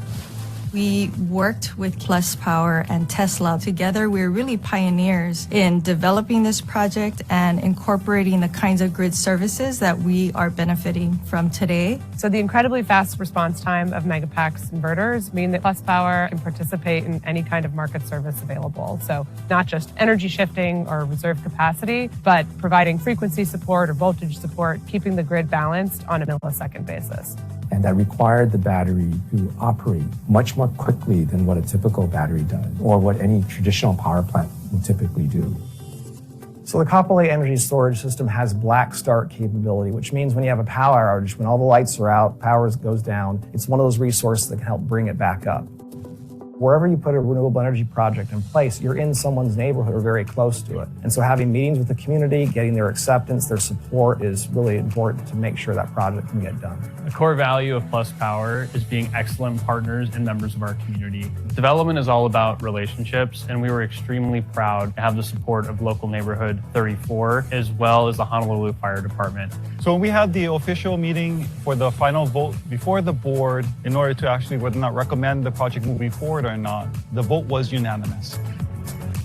It's very exciting. It's going to be good for Hawaii and all of our communities. It'll be a model for the nation and hopefully for the rest of the world.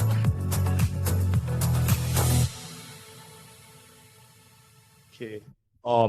Thank you. Can we put the next slide up? This slide kind of tells you a little bit about what Kapolei Energy Storage does, but I think the video probably explained it a lot better. The next slide is a graph that is probably something that engineers, especially electrical engineers, would nerd out at. You see that red line, basically it's power generation. And you see where an event happened and we lost power, Hiko lost power. So immediately that power drops. The blue line is Kapolei Energy Storage.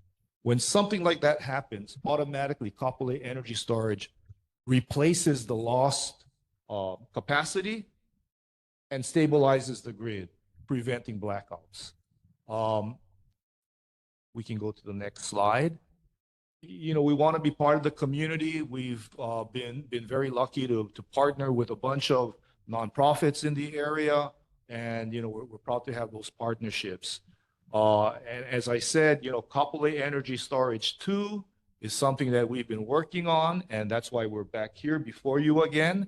And to talk a little bit about our plans for Kapolei Energy Storage 2, I'll send it over to my colleague, Matt Look. Next slide, please. So why are we here? So the process to bring on new battery energy storage takes a long time. And you are on the top of the list, the first ones that we want to present to. We've met with the city, we have met with the fire department, and you are third on our list. So tonight, we're kind of outlining what our schedule is and would like your support. So The process really is necessitated by HECO. So HECO has asked us to bring on power by 2030. So the process is meet with the city, meet with you, work with HECO for the next few years to negotiate how we're going to bring that online. And then we do work with the Hawaii Public Utilities Commission, and then the plan is to bring that online in 2030. Next slide, please. So where is this? So a lot of you, this facility is already, KES-1 has already actually been in operation for several years, and it's kind of tucked away in the Campbell Industrial Park on that west side. Our plan is to locate KES-2 directly adjacent to that facility. It's in similar size. It's about 8 acres of land zoned I-2. The topography allows it to be hidden by the neighbors. In fact, a lot of people cannot see it just how the hillside is graded. So the questions are, you've seen some of the benefits on the video. How does this help the community? So a few things are, one, it's construction, and these are technical jobs. This is a battery storage. So this is employing electricians and technical folks on that area. It was already indicated, it provides resiliency to the grid. It also makes the existing generation sources on the island much, much more efficient, so we can store energy throughout the day. The facility does not generate any emissions. We don't generate electricity, we store energy. So all the energy that's created throughout the island, whatever that source may be, we store that energy. So we have no emissions related to that. We generate very little traffic, and we use very little water. It's just really for the toilets for the folks on site. So very minimal impact to the community itself, to the traffic, to the area. And I know you had mentioned, the need for infrastructure. And I think you need to think about infrastructure, not only schools and roads and water and sewer, electricity. There's a lot of growth going on in this side, and you need to make sure that energy is one of those items of your infrastructure wish list. Next slide, please. So this is the site that we're planning to put KES-2. You can see in the distance KES-1 has a relatively low profile of the facility itself. So we'll be locating it directly adjacent to that. Next slide, please. So on the left is KES-1. You can see a number of rectangular boxes. Those are the batteries. There's a small substation. And then the right-hand side is going to be KES-2 that would be constructed. So it's a very similar layout, similar size. It will be functioning the same way as KES-1. Next slide, please. You can see this is an aerial rendering of KES-2 next to KES-1. KES-1 is constructed on the top end. KES-2 is located on the bottom end. Next slide, please. This is just another view from the other angle. You can see KES-1 on the bottom, KES-2 at the top, and then it goes and connects to the substation just at the top of that slide. Next slide, please. So, yes.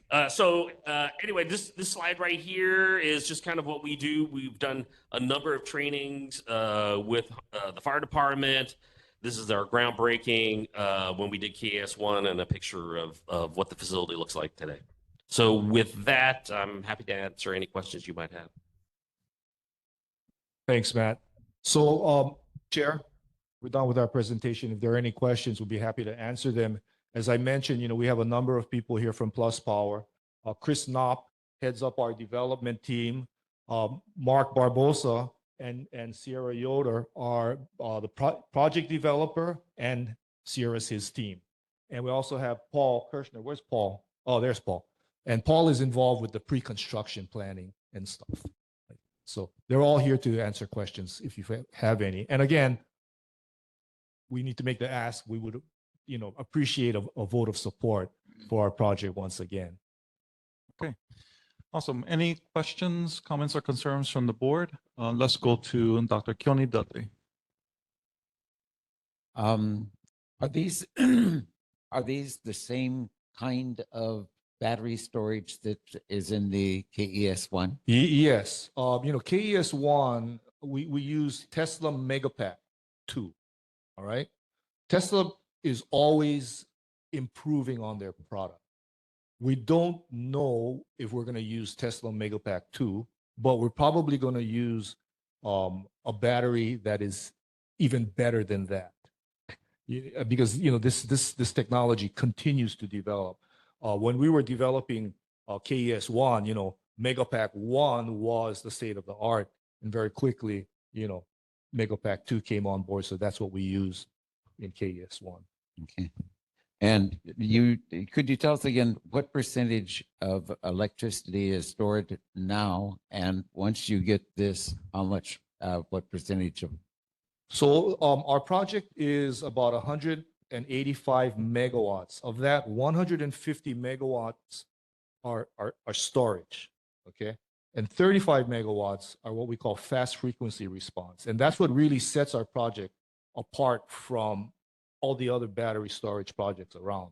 Because this battery will sense the grid and in milliseconds either push power out to the grid or take power from the grid to keep it at a stable frequency. And that prevents blackouts and all kinds of other electrical problems. Go ahead. Yeah, I know it's kind of difficult to understand megawatts and what does that mean and how does that help? So currently KS1 holds enough energy storage for 20% of the island. With KS2, we hope to double that. So that's the kind of measurement that you can visualize. Let's go to member Sheila Medeiros. Hi, you answered my question because I was just wondering, so are we going to be looking at a KS3, a KS4? Well, we hope so. Right. So but maybe not in Kapolei area. Oh, okay. And so is this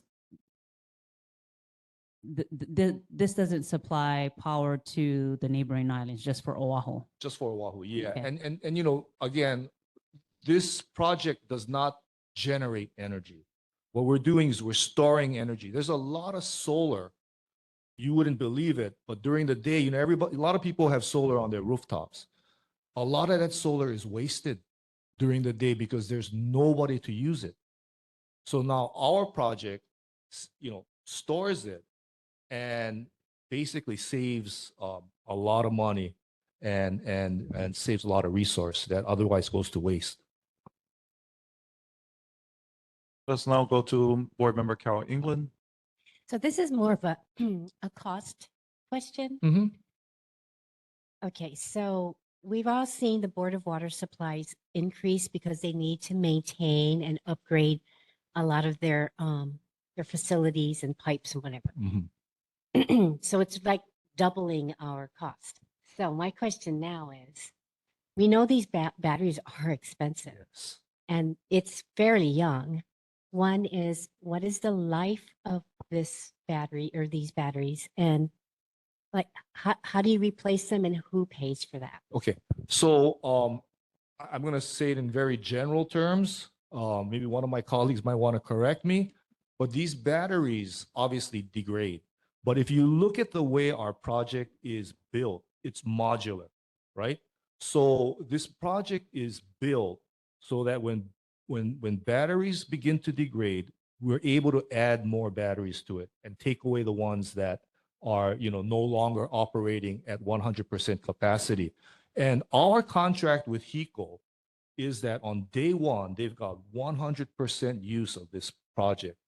On the last day of our contract, they still have 100% use of this project. So we need to keep it at a certain capacity throughout our 20-year contract.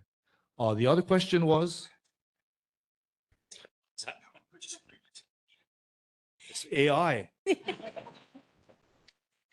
What was the other question? I'm sorry. The other question was the cost. So and who will pay for that? So HECO pays us not for the power we generate, but HECO pays us for the grid services that we provide: storage, distribution, and the fast frequency response. Okay, HECO's modeling, okay, before KES-1 was built, said that homeowners would probably save about 28 cents on their bill each month because of KES. And the way they modeled that was HECO was going to be able to save more of the solar energy that was totally wasted during the day. So they were going to be able to make use of that, and that was going to generate 28 cents savings for the average ratepayer. That was HECO's model. I'll add a little bit more. When you talk about infrastructure and building new generation facilities, the beauty of battery storage is it's located next to existing substations. So there is no need to build new lines. We use existing lines. There's no new infrastructure that really needs to get built for using battery energy storage. The only reason I'm asking is because, yes, technology it's better, but it costs more. Like Exactly. I have solar, but no battery. I'm connected to Eco. Me too. Okay. So Yeah. I think it's been 15 years now since I've Yeah. had mine. My connection fee is going higher and higher and higher. And I realize that's because of maintenance and what have you. Mhm. So these are my questions Mhm. because somebody's got to pay for it, right? Yeah. Any other questions? Let's go to board member Moon Hale. Kind of confused. Okay. Is it to enhance Hawaiian Electric with all these batteries? And then where do we fall in the equation as homeowners, Yeah. consumers?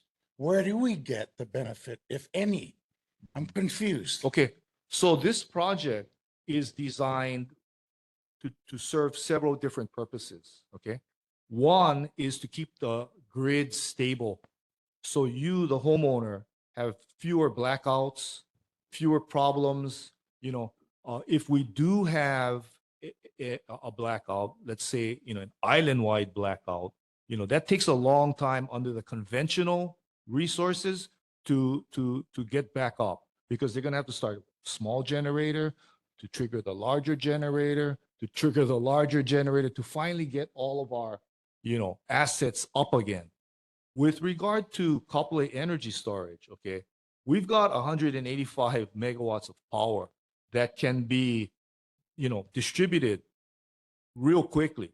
So what this project does is it keeps the grid stable. In the event that we have a grid problem, we're able to more efficiently get the grid back up working for everybody. So the time of a blackout or what have you is much reduced. The other thing is, again, we waste probably millions of dollars of energy a year with rooftop solar that just goes unused during the day. Projects like Kapolei energy storage will save that electricity, and every single watt of renewable energy that we're able to save reduces the costs of electricity to all of us.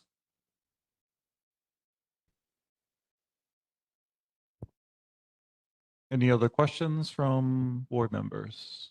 Okay, Dr. Amy Boswell. Just curious, I think I've seen some of your presentations in the past, but what happens to these batteries in 20 years?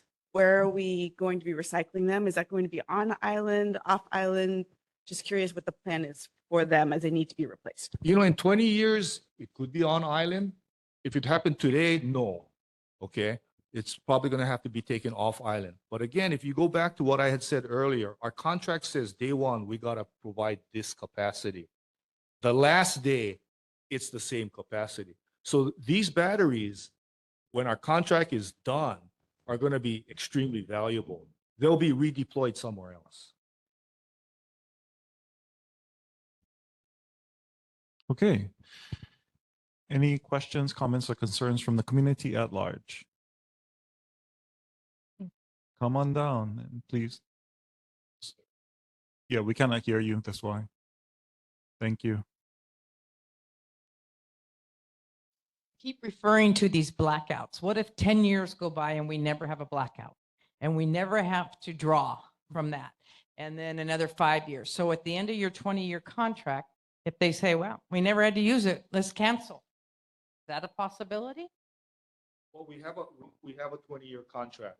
Right. And I would like to think that the reason why we wouldn't have had blackouts is because we had a facility, an asset like Kapolei Energy Storage, and it's already prevented blackouts, which, you didn't experience because it was prevented. And this has happened. We've been in operation now for about 2 years, and maybe a little more than 2 years already.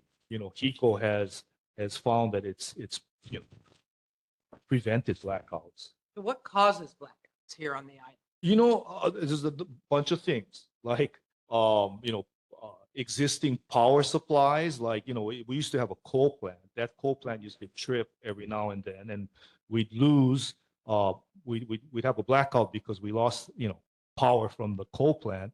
There are other things that create blackouts as well. When your grid gets unstable, it's supposed to run at a certain frequency. If that frequency becomes unstable because either you have too much power going on the grid or not enough power going on the grid, that's what happens. So Kapolei Energy Storage senses either too much power or too little power. And when that happens, if there's too much power, we'll take from the grid. If there's too little, we'll push it in. I was thinking more like storms, things like that cause blackouts. Sure, they do too. Yeah. Just to kind of close on that, on slide 7, there's actually a couple of case studies in 2024. There was actually a number of events that happened in 2024 where KES actually tripped on to prevent the blackouts. And you can see the time difference of the reaction time of how quickly the system came online, and it's milliseconds. So the minute it trips, the batteries come on, and when it's working, you don't even know it. So anyway, just to kind of close that out.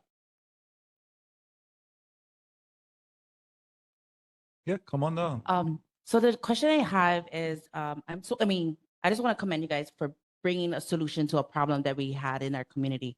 But a question I have for our community is, what are the safety concerns? Is there explosions? Like we say Tesla battery, and we see not a lot, but cars having issues and stuff like that. What does our community need to be aware of? And with the fire department, are they prepared for that kind of explosions if it does happen? Also, you guys store the electricity. Is there any potential for anyone getting electrocuted, or is it secured enough that nobody get within that facility? That's all. Sorry. We'll take the first question about safety. Our project is monitored 24/7. We have cameras on site. It's entirely fenced. It's secured. We're in a remote place, and we have signs all over the place telling people don't go in. It's dangerous. So we haven't had any problems with people coming on site or vandalism. I think we pretty much the area is very secure. With regard to the safety of the project itself, the fire captain that was here, we've worked very closely with the Honolulu Fire Department. In fact, that's one of the relationships that we value the most. We went to talk to them, way back when in 2019, talk to them about, the battery project. This was at that time a very new thing. We didn't have any Hawaii. So we worked very closely with them. And since then, we've actually conducted a bunch of different trainings where we've had people, fire experts from the mainland come over and train our own HFD firefighters on how best to deal with, situations that may occur. Knock on wood, thank God, we haven't had any of those kind of problems at Kapolei Energy Storage. And again, I think that's what, the reason, as I had mentioned to you, we put really strong emphasis in safety. Our people are trained. The equipment we have, state of the art. They all have fire things to address, fire issues, and then also the practices, how we operate the plant. It's all prioritize safety as number one. Any other questions, comments, or concerns from the community at large or anyone online? Seeing none, let's move forward. There was We must have tired the people out. It's getting kind of late.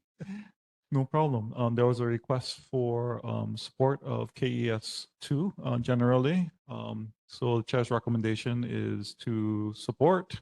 And is there a motion to adopt the recommendation? It's been moved by Vice Chair Mikael Lindstone, second by Carol England.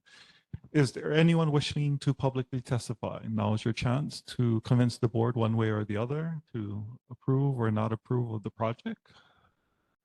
Seeing no one coming up to the mics in person or virtually, then testimony is now completed. So let's go to discussion, board members. Any further discussion? Okay. Go right ahead, Sheila Medeiros.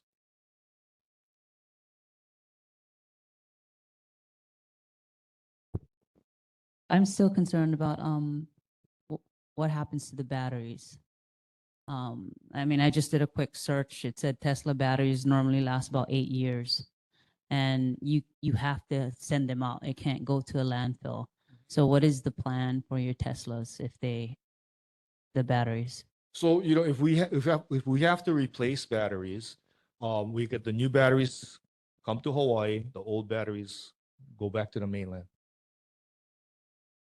There's no landfill here anyway that would accept batteries. We wouldn't think about putting them in the landfill. And again, even when these batteries are depleted, they're still valuable. So it's not like something you want to throw away. Yeah. You want to take it back to the mainland, have them recycle it, make whatever kind of money you can off of these depleted batteries. But they are valuable resources. It's not something that we would want to just throw away. Mahalo for raising that important point, board member Sheila Medeiros. So just to clarify, so everyone's clear, because you guys presented it the last time, it was clear when you did KES1, is Tesla actually receives all of its used lithium ion batteries back. So it's a manufacturer-based recycle program. So they can send the batteries back to Tesla, and then Tesla will do the recycling of the material. Granted, Tesla needs to be around in order to take it in 8 years, but the hope is that they will be around to fulfill their guarantee that they have on every one of their batteries currently. Thank you, Chair. You read up on this a little bit more than me, I like. No, you told me last time you guys came. I remember. Okay. Now, there was an interesting point that was brought up by a board member, Hale, was how is this benefiting the community? So what I've heard was two things. One is that make sure that we don't experience blackouts and the conditions that can come from that. Awesome. And the second is that we should be able to help with our rates, because this project, KS1, from Hiko's presentation was 28% per rate there. Did you guys get your 28% deduction from? Well, it's 28 cents. So it's actually, it's not that much, but as opposed to plus 28 cents, that's kind of a big deal. So this is not costing ratepayers anything. It's actually, in the grand scheme of things, saving a little money. But the real value is keeping the grid reliable and stable. Okay. So while I appreciate his sentiment, it's like my thing is that we need to ask Hiko what's going on with the rate, because Hiko's projection was 28 cents. They have better data. You guys have better data. We should be privy to the data because Hiko is a public utility so that we can know whether or not we're getting more, because you're absolutely right. Our grid during the day with all of the solar coming in, millions of dollars going to waste. Now you guys can hold them and then off-grid times and sell them in the evening. But Hiko's preparing presentations about how they're going to be increasing the rates during the peak hours, like of the evenings, right? So it's like, how come? So This is where Maka'ala, that our community needs to be aware and recognize that HECO is a public utility company and that they should be providing us with the information about why they're charging us what they're charging, especially if they're optimizing the grid, right? Because this is what it is, grid optimization. And that's why I heard, remember Carol England, 15 years, but your rate's going up. See, like we don't understand that when we only in our own silo, where we're only looking at our own bill. But now tonight we heard, right? You get 15 years, the rate going up. They told us that the HECO's presentation was 28% per ratepayer. It's like, if KES2 comes online, maybe another 28%, but HECO is probably giving us the conservative low number, because I would if I was working for them. I would tell you, you're only getting a quarter back. In fact, they're actually saving $1 or $2. So we got to get the information from them. So when we engage with HECO, again, that's one of the things that we'll be bringing up. So mahalo for the presentation. And at this time, if there's no other questions from the board, let's go to a vote for KES2. Oh, one last question before I forget. You guys going to landscaping, but particularly you guys going to get your stormwater area drainage place, right? Are you guys going to make that into a bioretention, like water cycling using like native plants in order to reset, or you're just making one swell? You know, one of the things that we've discussed with HFD, okay, is, you know, everybody wants landscaping. And sometimes people want landscaping to hide a project. Sometimes people want landscaping to make it prettier. You know, landscaping really to us is fuel for a fire. So we actually don't want to have any landscaping. And that's why there's actually no landscaping on site at KES 1.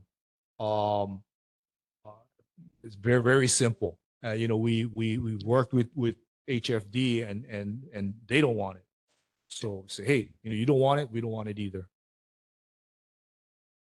Okay, that's fair. Understanding the sensitivity of the equipment there. Okay, awesome.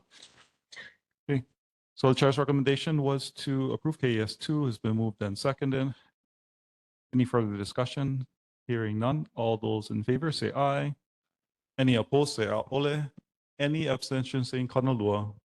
Hearing none, chair calls it unanimous. You got our support for KES2. Mahalo board. Really appreciate it.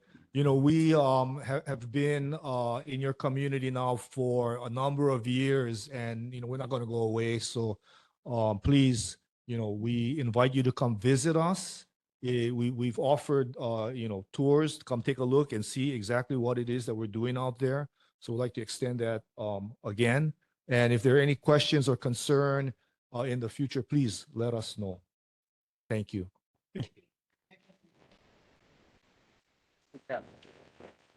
Okay, community, we have 2 presentations left, almost there.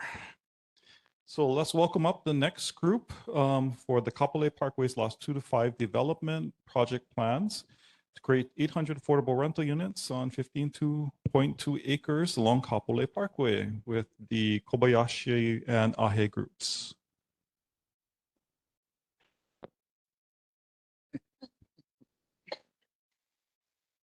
Aloha and good evening, Chair Paris, members of the neighborhood board, and members of the community. Thank you for coming here today and allowing us to present. We're really excited to present this project. This is actually our first public presentation on it, so we, really wanted to come to you guys first. I guess except for the news article that came out overnight. But again, just mahalo for allowing us to come out and present and staying here. Next slide, please. So our project is 2 Hawaii-based organizations have joined forces to develop, own, and operate the Kapolei Parkway lots 2 through 5 in partnership with the city and county of Honolulu. So the two developers are the Kobayashi group and the Ahe group. Oh, excuse me, I forgot to introduce myself. My name is Isaiah Sato, and I work with RM Tao Corporation. We're the agent for the developer, so we're the agent for Kobayashi and Ahe group there. This land is actually owned by the city and county of Honolulu. There, and we're proposing to develop an affordable rental housing project in the core of Kapolei. And we are seeking land use entitlements for the project under Hawaii Revised Statutes, Chapter 201H. Next slide, please. You can actually skip this one. So this slide shows our location map. So just scroll down just a little bit more. Yeah, okay. Thank you. So it's a little hard to see the text in black here, but our project is in that big red box, kind of in the middle of the image. Mauka which is the upper side of this image, is Kapolei Parkway there. Makai of the project on the lower side is the Mehana project site. And again, right across Kapolei Parkway is Kapolei Hale, which is where we are now. Foodland is there right across the street as well. On the right side, on the right side of this image, in the white Parkway Village at Kapolei, that's on the east side of the Diamond Head side of the project. So that was the recently developed project. Same team as the one that we have today. So it's Kobayashi Group, Ahe Group, City Land. So we're hoping to create something very similar to that successful project. The newspaper said, you know, they were still in leasing, but it's actually 100% leased up. You know, everybody's in. So we're excited to bring another affordable housing project, you know, right next door. Next slide, please. This slide shows our project site. To orient yourselves here, on the left is Mehana, the Makai side. On the right is Kapolei Parkway. And this is looking west, in the west direction. Our site is 15 acres, so it's a relatively large parcel. BMX3 is the city zoning, community business mixed use. We are not within the special management area, not within the special district. And currently, as you can tell, it's vacant, cleared land there. So there's 4 lots that we're calling 2 through 5 for now. So hard to see here, but in the top is lot 2. And as you move down, it's lot 3, lot 4, and in the foreground in the front is lot 5. But all 4 of those lots are vacant graded land there. Next slide, please. This slide shows just an overview of the project site. If you're looking at the image to orient yourself, this is rotated 180 degrees from the last one. So Kapolei Parkway is on the left. You know, Kapolei Hale is on the left. The Mehana is right on the right side there. So we're proposing to develop approximately 800 residential units. The news article actually said 750. We're hoping to get up to 800 if we can, you know, squeeze and make it fit on the site there. All of the units are going to be affordable. So 100% of the units are affordable, no market rate units there. And they're going to be rental units at 60% area median income or below. Just to gauge what that is, for a 2-bedroom, that would be $2,050 a month. And that's at 60% AMI. We do have some units at a lower AMI at 30% area median income, which is actually down at $1,025 a month. So this includes utilities as well. So that's electrical, water, sewer, all of that stuff has to be roped into that cost. So that your actual rate is below that. And again, these income and rental rates, they're regulated by the state. So they're adjusted annually. It's going to be affordable for 60 plus years. And the state's going to be oversight, or going to be making sure that we match the maximum rates. Next slide, please. This is the proposed project. The project will include multiple 3 to 4 story buildings with a max building height of 47 feet. Again, very similar to the Parkway Village project next door. We're looking at around 1,000 parking stalls in the current design. The project will also include loading stalls, laundry rooms, trash rooms, as well as shared open space. We do have various sustainable design elements in the development. We're going to have EV ready stalls, bicycle stalls, rooftop solar with its own storage on site for our solar. We'll have, you know, energy efficient fixtures and appliances, you know, for water and energy, conservation as well. All of our units are going to have split AC, which is exciting, you know, very hot in Kapolei, so it's good to have AC. We're not going to do window units like some other projects, but we're going to do split, which is more energy efficient as well. On the right side of this image, which is on Mehana's side, is Village Walk. And that's something that's, to me, a very useful multimodal path. I mean, if you look behind Parkway Village now, between Parkway Village and Mehana, there's a driveway, there's parking stalls, there's a nice wide walkway there. So we're going to extend it from Parkway Village all the way through our project site. Next slide, please. This slide shows our brief entitlement timeline there for what the process that we're going through, which is the HRS Chapter 201H application. In the far left is where we're at now, which is the first stage pre-application. We're coming to the neighborhood board. to present. We're going to meet with the DPP. We haven't met with them yet, but we'll meet with them in the next few weeks.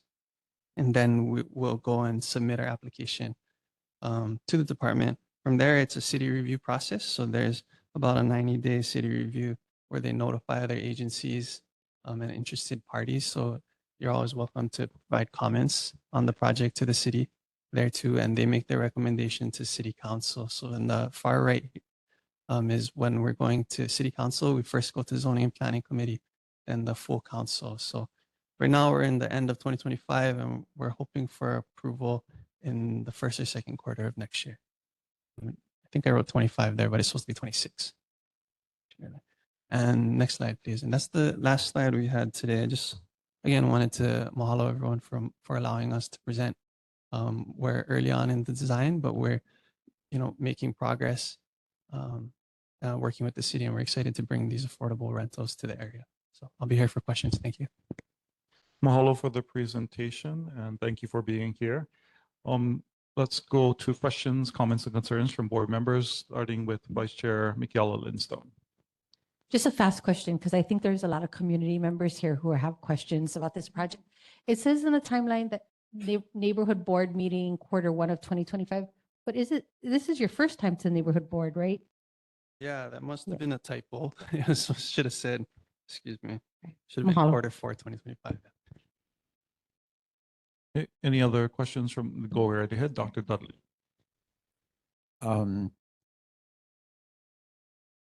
I just want to say that, we need Kapolei City developed so that our people have somewhere to go here. And we can't really just keep building. We gotta realize we're killing ourselves. And I just want to say I'm strongly opposed to this project. And I hope that our board takes a very strong stand. Let's focus on any questions to further gather information that you need. We will be taking up a position on this. So any other board members have questions before we open it up to the public? Let's go to Dr. Amy Bosler. On your presentation, you mentioned that there's going to be approximately 1,025 parking stalls. Do you know what does that come down to when you're in the newspaper? It says 750 units. And now you're saying tonight that maybe it's 800 units. So split between 800 families. That's again getting really close to that one parking stall per family. And realistically, most people are 2-car households. So wondering about parking, because we can't have them on Kapolei Parkway. Can't have there's nowhere for excess cars to go right now. And then also, what are your hurricane plans as far as a structure and the windows? What kind of winds are you going to be able to withstand? And do you have a community safe room in your plans where these 800 families can go when there is a major hurricane that hits our community? Or if there is you're pretty far in from the tsunami. But you're close. So where are your people? Where are our people going when there is a natural disaster in the coming years? Thank you. Thank you for that question, Member Foster. So for your first question on parking stalls, so yeah, we are a little over one. So the 1 and 2 bedroom units will typically have 1 parking stall. The 3 and 4 bedroom units will typically have 2 parking stalls. So our project, we're looking at 1 bedrooms to 4 bedrooms in our current design. So that's the ratio there. For hurricane and tsunami, you're correct about tsunami. So we're not in the tsunami evacuation zone. We're quite far from the ocean there. The hurricane refuge area, I'm sure you guys are familiar, but it's at the schools. Yeah, Barbers Point Elementary and Kapolei High School. So those are kind of the designated areas by the City Department of Emergency Management. So we would anticipate, working with our residents to get where they need to go. And the windows, are you planning to have hurricane safe windows? Not at or this what? time. Okay. On the line of Dr. Bosler's, to what standard is the construction being created regarding categories for hurricanes? That's our largest issue, because the two places you told us to go, they're not rated for category 1. So that means you can go there, but you take your chances. Our entire district doesn't actually have category 2 or higher rated evacuation shelter. That's the reason why we're asking these questions, because if we're building high density and everybody can go on the road afterwards to go to some place that's just as bad as your house, we rather actually make the house better if can. So Thank you for that question, Chair Paris. So just want to start by saying, of course, we'll be following any building codes and our standards that are in place. For the categories, we won't be up to like a category 5. I'll have to check, but I think we're closer to a category 2 or 3 for our project site. But we will be meeting all the the building codes in place. Thank you. sorry to say, and it's not your fault, because our codes in our city and our state are stupid, because our people going to die because they're not appropriately rated, and we're going to have 10,000 to 15,000 more units, and if everybody going to be category 1 or less, then that means we just compounded our problem that already existed, and we already had the tsunami scare, right? And what happened? The roads were clogged. So we're seeing problems that we know that RM Tao and Kobayashi and Ahe Group can't fix, the regional issues. But what can we do on site so that it's better than the last project? Because shame on us here if we don't call out what our communities are already talking about at their concerns, right?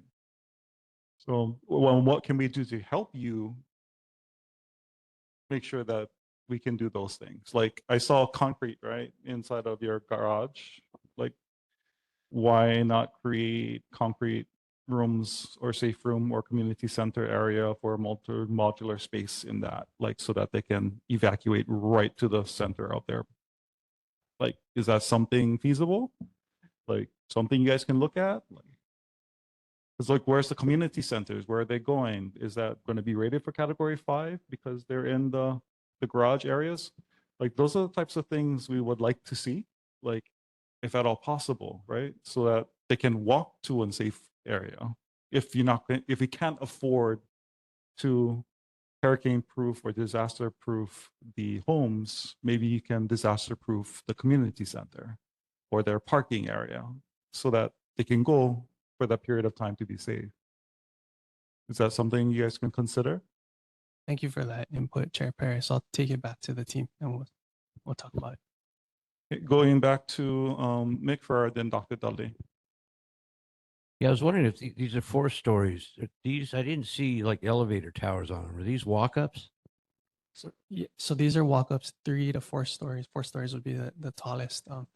Our units are walk-ups in the parking center or parking structures. We will have connections directly to those floors. I mean, in the Parkway Village, if you guys are there too, there's 2-story parking and there's a bridge right to your unit door. So where possible, we try to have vehicular parking, right to your door, but it is 4-story walk-up.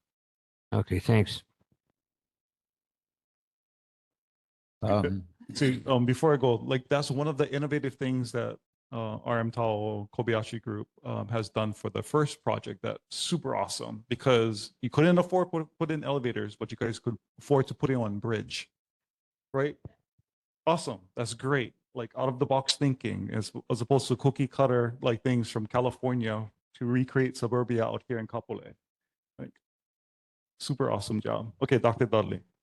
I just want to say that, in the preparation we did for the meeting that didn't take place on hurricanes, we found that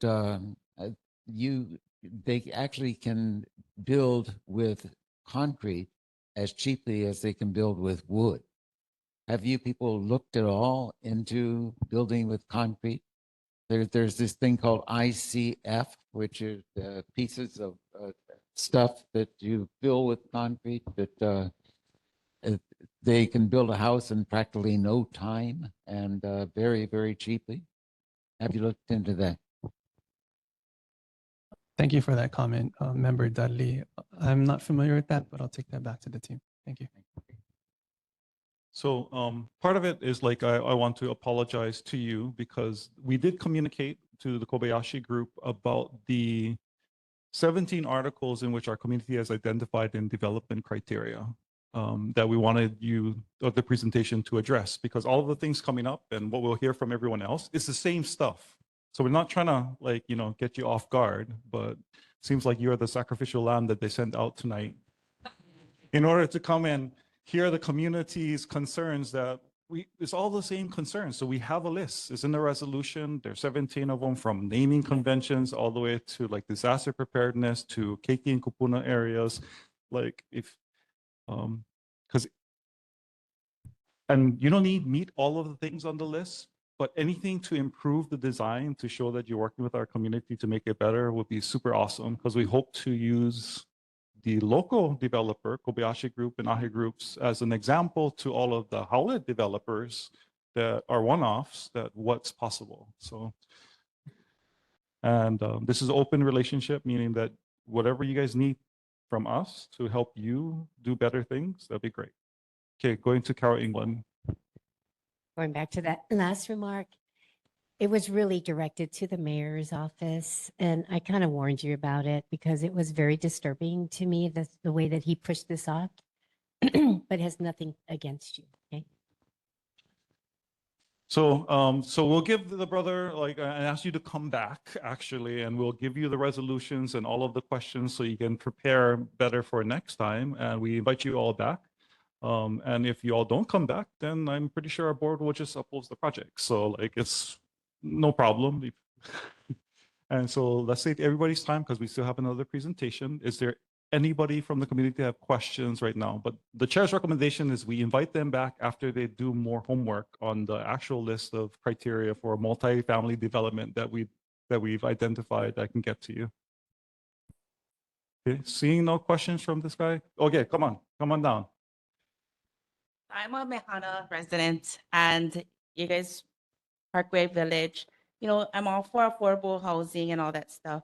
But what I've noticed is cars on the highway with the hazards, like leaving, you know, so I'm not sure how you guys have security, or I'm not sure how it run to mitigate that kind of safety concerns in our community. Also for our Mehana area, like behind Lahiki and all the other subdivisions, we do have a community area, and they noticed that there's more occurrence of people that doesn't live in the area jumping the fence to the rec area.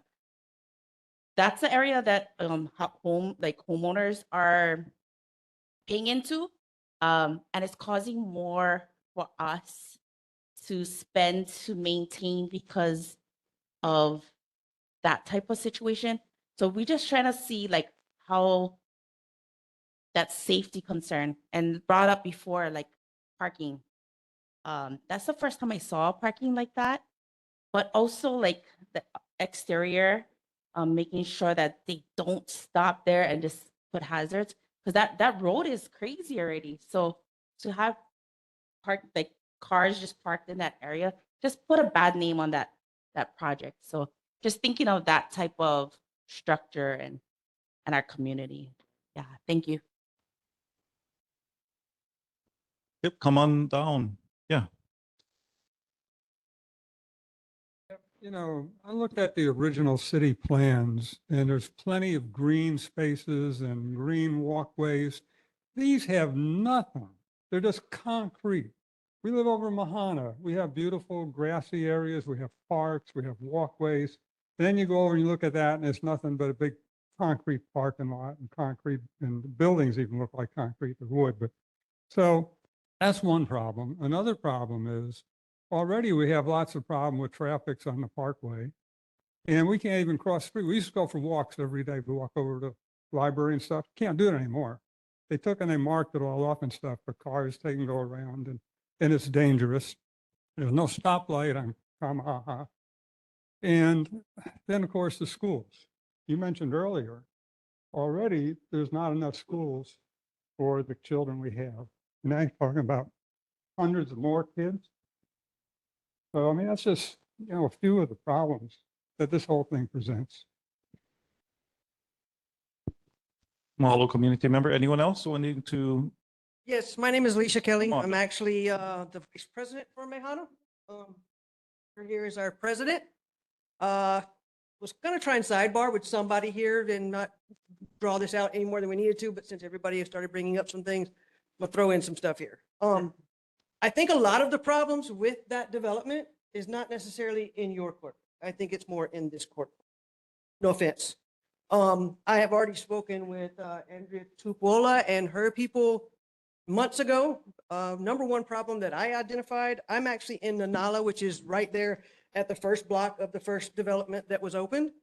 And we have been hit with everything from vandalism, kids disrespectful, trespassing, chasing chickens, and inhumane treatment of chickens. I get it's a cultural thing, but it's a lot bigger issue if you just came over and sat and watched one day these kids, their mind just goes crazy and they don't stop until they get this chicken. And it's just madness. It's absolute madness. They're going into people's yards to go after them, into our shrubberies that, as people have said, we pay for as homeowners in our HOA fees, which, oh, by the way, are going up come January 1st. That doesn't make any of this any easier for all of us. At the same time, too, the one problem that I see is I feel like is our first and foremost problem is a safety issue. I spoke with, it wasn't you, it was another gentleman, I forget his name now, I apologize, but months back, when I also spoke with Andrea Tupola and her people, the original plans for the first couple of blocks that opened up had a small wall built, concrete wall, because if you go, we don't have to, but if you look at the map on there, let's say that this block, right, this built table right here is Nanala. There's a sidewalk, and then there's about a 1 foot patch of grass, and then there's a road that people are traveling on. Yes, it's only supposed to be 5 or 10 miles an hour. Yes, it has speed bumps. Yes, it's only supposed to be one way. However, pause for effect. All it takes is for one car to jump that curb and hit a kid. And that sidewalk is the main sidewalk that majority of the kids in Mejana and this new develop will be using to go to school and back from school every day. I was told that that was the original plan, but somewhere in city and county, it got dropped because they wanted it to seem like one full neighborhood and not have a segregation. But again, there's a safety issue there. There's also a liability for us as Mejana owners. Because if someone gets hit on our property, which that sidewalk, from what I'm being told and understand, belongs to Mejana. It is our responsibility and our maintenance of it.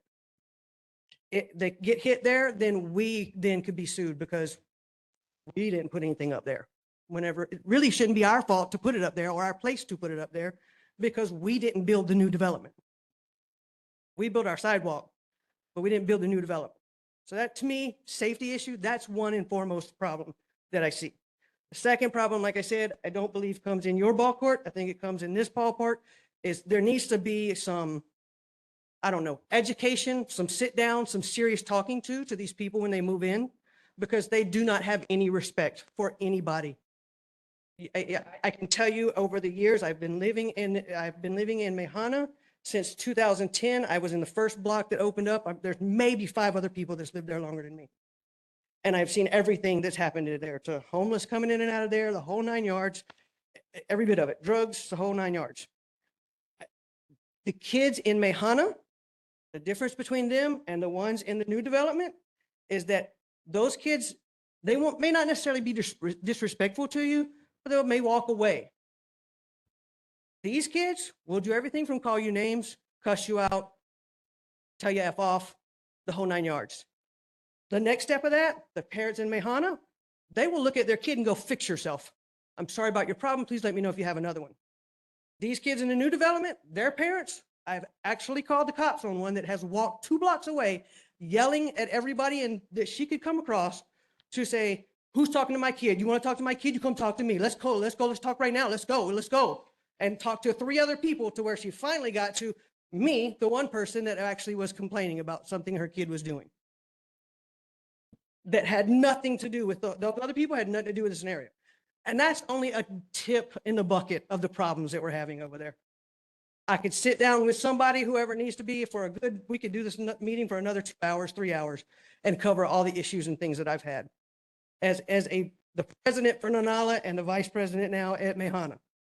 These homeowners are frustrated, pissed off, aggravated, but at the same time, they're respectful and they don't want confrontation.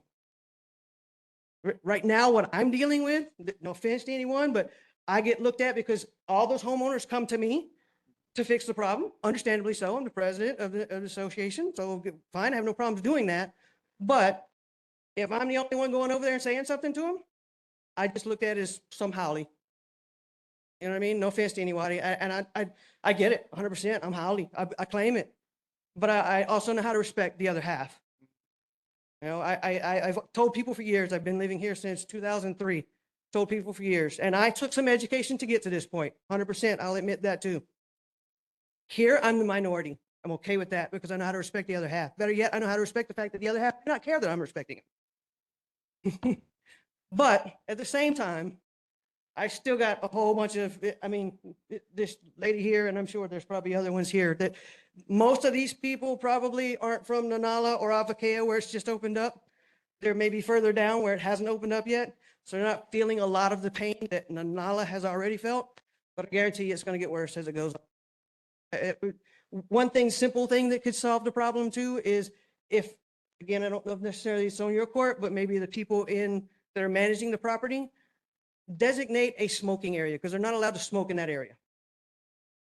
Designate a smoking area because they can't smoke on property, they come over on our property and do it. And I'm not just talking cigarettes. And they're literally standing here to you, somebody's front door, smoking weed. And I'm a smoker, not weed, but I'm a smoker. So I sympathize with them, but at the same time, I don't want somebody standing 5 feet from my front door smoking weed, especially not if I have a kid in my house, which I don't, but there's any number of them that live around that way that do. You know what I mean? I understand that weed can also be legal for medicinal purposes. However, a simple fix is provide a smoking area for them to go so they don't have to come to our area and leave their trash behind and all the other stuff. Like I said, I could go on for 2 or 3 hours, but I'll save some time. Mahalo, thank you for coming up and voicing concerns. And that's what the last community member shared is what this board has been hearing for like 4 years now. Is that our community issues are not because of the new development. It's because how the developments before was made and without appropriate community input and not maximizing for quality of life. And what she shared is appropriate for this forum because we're here to provide feedback to each other and then to our elected officials and decision makers to be able to help out. And brother, the sacrificial lamb is in the midst of it, right? He's not the problem. He's just the catalyst for this conversation, right? So not Arm Towel's fault. It's nobody's fault right now, right? So we as a community need to figure out how we can move better together to address the problems that currently exist given the current project and learn from that and see whether or not the community wants to support the proposed project, which again, we haven't decided and we decide for everybody after hearing from you, whether or not it's up or down. Okay, with that, I'll go to Michaela and then Carol. Just really quickly, I'm going to address that because that's my neighbor right there. Everything she said is right on. Kapolei Parkway, the village, it's dangerous. It's dangerous and it's asinine to me that we're going to build another one, another dangerous development right next to it. It's so dangerous. You have people from those units coming and they put their chairs all on the sidewalk and block the sidewalk because they can't smoke in their area. So they come to the area that they can smoke in and they block the sidewalk. So you have kupuna walking, you have keiki walking, and they've got to walk on the street where they're going to get hit by a car. And then you have animal cruelty, major animal cruelty. You have people, just like you mentioned, stopping on Kapolei Parkway. They just stop this major thoroughfare. And they park there for long periods of time. It's so unsafe. I'm not understanding why there's another dangerous development that's going to be in the plans for next year. I just don't understand it. Mahalo. Going to member Carol England. So this is a question to the community member. So Parkway Village, is that a low-income housing like this one coming up? And that's why people are not listening to the rules and such? Yes, it is low income. Not to stereotype anyone, but I mean, that's the only answer I guess maybe you could come up with. It's something as simple as, like I said, that sidewalk, from what I've always been told and understood, and now have gotten some preliminary maps of Mehana, that sidewalk belongs to Mehana. The grass on the inside of that, on each block, belongs to each association. What I'm dealing with right now in Nahala is they are going into that grassy area and literally, I mean, essentially they're sitting in someone's front yard and camping out, having a picnic. And I get it. I mean, on their side over there, there's no trees, so there's no shade. So they come over to the other side and sit underneath the tree. I get it, 100%. But I mean, I ask you, do you want somebody sitting in your front yard? Literally, your front yard is closest from here. And it's not just a matter of sitting there. They are climbing on our light fixtures. They are sitting on electrical boxes. They are leaving trash behind. The kids are yelling and cussing at adults, threatening people. It's not good whatsoever. I mean, go back to the grass part of it. I have in Nanala, because I can't get them to understand, I have now gotten no trespassing, no loitering, no everything, all of you can name of it, written on that sign, and put it into our grassy area. First time I had a problem and an issue with it, because the reason why I put the signs up is because their misconception is that that is all public property. No, sweetheart, it's not. And that's what I try and tell them. It's like, no, you're just confused. No, I'm not confused. Well, that's something you need to take up with your property manager. Guess what? I'm the president. Oh, I don't believe it. Prove it. That's how they respond. I've literally sat there with one woman one day for about 3 minutes as she's yelling at the top of her lungs to me and said, can we please talk and have a conversation? Could we please talk and have a conversation? Could we please talk? I said this like 6, 7 times. Still, she's yelling at the top of her lungs at me and calling me an idiot and every other thing she can think of, because I'm telling her to stay off of our property because she's not respecting our property or us, nor are her children. Now I've got the signs put up there, had them out there doing it. I asked them politely, we have the signs up, please read the signs, stay off of our property. If you'd like to talk about it further, we can call the cops. They said, Roger that, call the cops. Good to go, 911. I called the cops walk over there. Do you have any proof that this, where the property line is? I don't have it right now on me, but it's going to take me a day or two. I mean, but think about this, bro. Like, this is a community. The grass belongs to this community. I, as the president, signed the paperwork to have the landscaper guys come cut the grass. Why do I need to prove that to you? You should be able to use some common sense. So now I've got to pull up that paperwork and wait for the cops to come back out again, as they're all sitting over there going, she's delusional. She doesn't know what she's talking about. This is public property. All right. It's everything I have been able to do to keep from, I'm a retired Marine. I don't tolerate disrespect. And it's everything. My PTSD is spiked on a regular with these. I'm biting my tongue hard. I'm not normally politically correct at all. I can tell you that 100%. I told my people, you don't want me vote me into this pot because I'm not the right person for it. It's been everything I could do to keep from literally stooping to their level and calling them names and explaining to them that you are the problem in a way that they can understand, because they don't understand common conversation, common decency, common respect, those kind of things. Sorry. Okay. Chair recognizes that we are 1 minute to 10 o'clock. We do have a lot of community members here, and we do have another presentation this evening. So I'm asking the board and the community whether or not you want to continue the current conversation or go to the next presentation, or we call it a night and we reschedule. How are you all feeling? Because again, this is the community forum. You community, you guys came. So you tell us what you're feeling, what you're thinking right now. Like, you want to continue this conversation with this brother? Because my recommendation is that he go back, he do his work with the other people, come back and address our concerns that we've written out in resolution form, because we've heard it so many times. And then we can sidebar with sister over there about the Mehana current issues and see what we can do as community to help and support. And then probably give RMTAO some heads up about these issues for the new development while we try to help you with the current development. And then possibly the only thing on my mind is whether or not the Amazon people feel that they have to speak tonight. And if they do, I'm more than happy to take a break for 2 minutes, and then those that gotta go, and then the rest of us, as long as we have quorum, we can hear the Amazon presentation so that they can have it on the docket. Because I know sometimes timing is essential.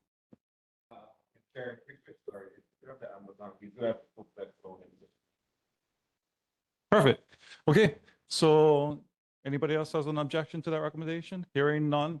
Okay, brother, we will get your contact information so we can get you the resolution and we can talk offline, and we'll ask the Amazon people to come up. But before that, let's take a 60-second transition break. For anybody that needs to leave, because it's 10 o'clock, you're free to go. So, Thank you. yeah, thank you.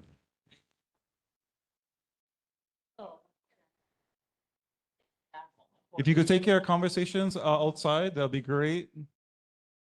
Yeah.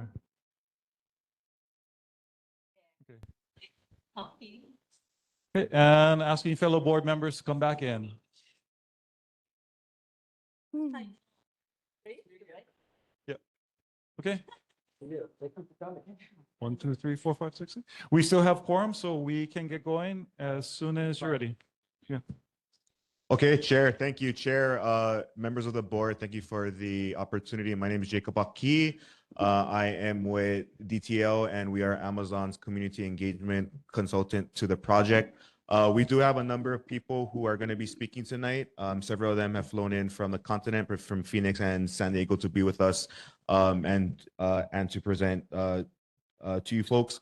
As you might have seen in the packet, there are several entities that are working on this project. In addition to Amazon, we have Seafried, who is Amazon's developer on the project. We have Jason, who flew in from Phoenix.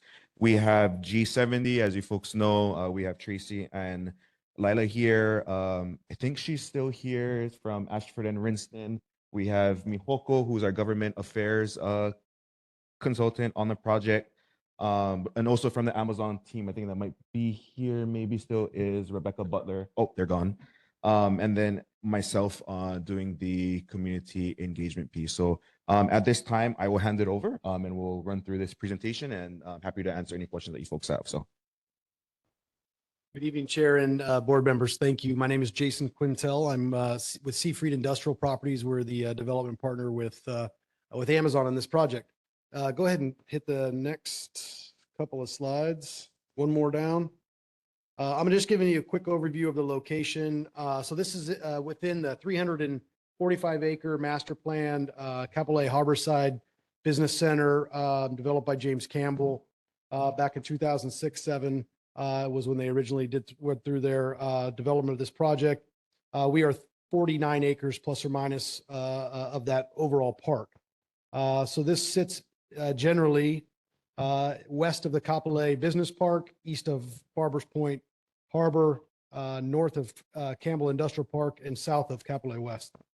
Surrounding properties are similarly being developed with warehouse and mixed use. As you drive there now, you can see industrial and commercial projects under construction. To the north adjacency to this is an empty lot, zone P2, general preservation, the ORNL right-of-way, and HECO substation. Remainder of the budding properties consist of private roads and industrial projects being developed by Kapolei Properties or other developers or users in the area. Amazon is the fee landholder on this property, which is the proposed project site for Project Savoy. We're very excited to share more about the project with the community here. So I'm going to turn it over to Tracy to give you a little bit more detail on the site itself. Great, thanks, guys. Thanks for hanging around and letting us share our project. So you can go to the next slide, please. So as Jason was saying, the project is located within the 345-acre Kapolei Harborside Industrial Area. The project will be located on 14 TMK parcels, so you can see those all kind of outlined there. That area will consist of as about 49 acres. And there's that red parcel that's kind of, it's not red, it's outlined in red. And that's really where the main fulfillment center facility will be located. As part of the project, we'll be requesting a zone change approval to allow for an increase in the allowable height limit, which is currently 60 feet. The proposed Amazon facility would be approximately 99 feet. So I'm going to get a little bit more into that as we head further into the presentation. Next slide. So this is kind of your basic zoning map. The site is designated as state urban and is zoned as IMX1 Industrial Mixed Use District and I2 Intensive Industrial District. The project in of itself is considered in the land use ordinance a general storage, warehousing, and distribution. That's kind of the definition. And that's an allowable use within the existing industrial district. So Project Savoy, the design is meeting the development standards, the setbacks, the lot coverage, building area, what have you. However, that is that fulfillment center, which will be requesting the height increase for. Next slide. And this is just a quick map, just the EVA development plan, land use map, kind of showing the industrial area, and just that our project site there has been planned and designated for industrial uses. Send it over to Stephen for the fun stuff. So, excuse me. Oh, well, first of all, good evening, Chair Parrish, board members, fellow community members. I'm Stephen Meduli-Williams, Senior Economic Development Manager at Amazon. On behalf of Amazon, just wanted to say thank you so very much for giving us an opportunity to be here today. One, to share our story, and number two, to provide an opportunity to hear some of your feedback in terms of our proposed project. We are really pretty excited to be here in Oahu, really excited about the opportunity to expand our presence. As most of you may know, our journey here in Hawaii and on Oahu began in 2021 when we purchased two site projects in Oahu. The first one being in Sand Island, the second one here in Kapolei. And with the specific goal of really figuring out a way, how do we best service our customers in the state of Hawaii? And without having a much more substantial operational presence, we realized we're not able to do that. So we purchased land with the specific goal of finding a way to service our customers, specifically here in Hawaii. In 2024, we opened our first operational facility in Sand Island. That particular facility is what we call a last mile delivery station. And the way they generally operate is that their main focus is to deliver packages that they receive, in this case from the airport, which come from Ontario, California, our fulfillment center there. The ultimate goal of that facility is to deliver packages directly to our customers. We call it last mile because it's typically slang in logistics industry for last mile to the customer. So final stop. What you'll see at that facility are basically a couple type of vehicles. You'll see the blue Amazon vans that drivers drive in. They'll deliver packages, in this case, throughout the island of Oahu. And so you'll see those. You'll see line haul trucks, which come in from the airport, again, from that originally shipped from Ontario, California. And then lastly, you'll see passenger vehicles. Right now, that facility has about just over 500 employees that work out of the facility. Some are Amazon workers who actually work to help sort packages and load them on the vans. And then the balance of those employees are delivery drivers. And those are independent drivers who work for independent companies that drive those vans on behalf of Amazon. They employ their drivers, and their drivers drive our packages throughout the island, delivering them. The thing that we're probably most excited about now is that, particularly with this new proposed project, is that it will allow us to build out, really kind of complete our network in Oahu, and really allow us to expand to some of the outer islands as well. Our ultimate goal is to build a facility what we call Amazon Robotics Sortable, ARS for short, with the goal of being able to receive, sort, and warehouse millions of packages, specifically with the goal of delivering throughout the state packages on a 2-day basis, if not less. I do want to kind of take a moment to kind of, and thanks for flipping the slide, but I do want to take a moment to kind of emphasize that this is a very early stage of the project. Our first objective was really to kind of embrace this particular community and talk about the project, really, use as an opportunity to learn what are the most important goals and objectives for you through our partner consultant firm, DTL. We've been, heavily engaged with communities, with some of the stakeholders in the community. But again, this is the very beginning. Our intent is to continue engagement throughout the process until this facility is built, likely in 2029 or 2023. So really excited about the potential of our partnership and look forward to many meetings providing updates in terms of how this project moves along. In terms of what happens on a daily basis, this particular facility is pretty large, pretty close to 3 million square feet. It will operate 24 hours a day, 7 days a week. It will have multiple shifts of employees. We anticipate that it will have roughly about 1,000 full-time employees who will work generally. So this particular facility is a little different. The way our network works is that, let's say, I'll kind of touch a little bit about how our network works in the mainland. So there are really 3 core buildings that kind of make up our facility. One's the fulfillment center. We call that the first mile. That's what we're looking to build. The second is the sortation center. They're smaller buildings, generally about 1 million square feet. We won't have one of those here in Oahu, but the objective of the sortation facility is to kind of figure out how we're going to deliver that package. Because right now we deliver our packages three ways: the Postal Service, UPS, and we deliver them ourselves. Our intent here in Oahu is to deliver our own packages. And so when you order a package, I'm going to use a pickleball racket, and I'm going to go very quickly with this as an example. When you order something online, you go online, and I'm a pickleball player, so I need a new pickleball racket. My local store doesn't have one for whatever reason. I'm going to go online and select a pickleball racket. It's going to get pulled from a fulfillment center. That's where we store it.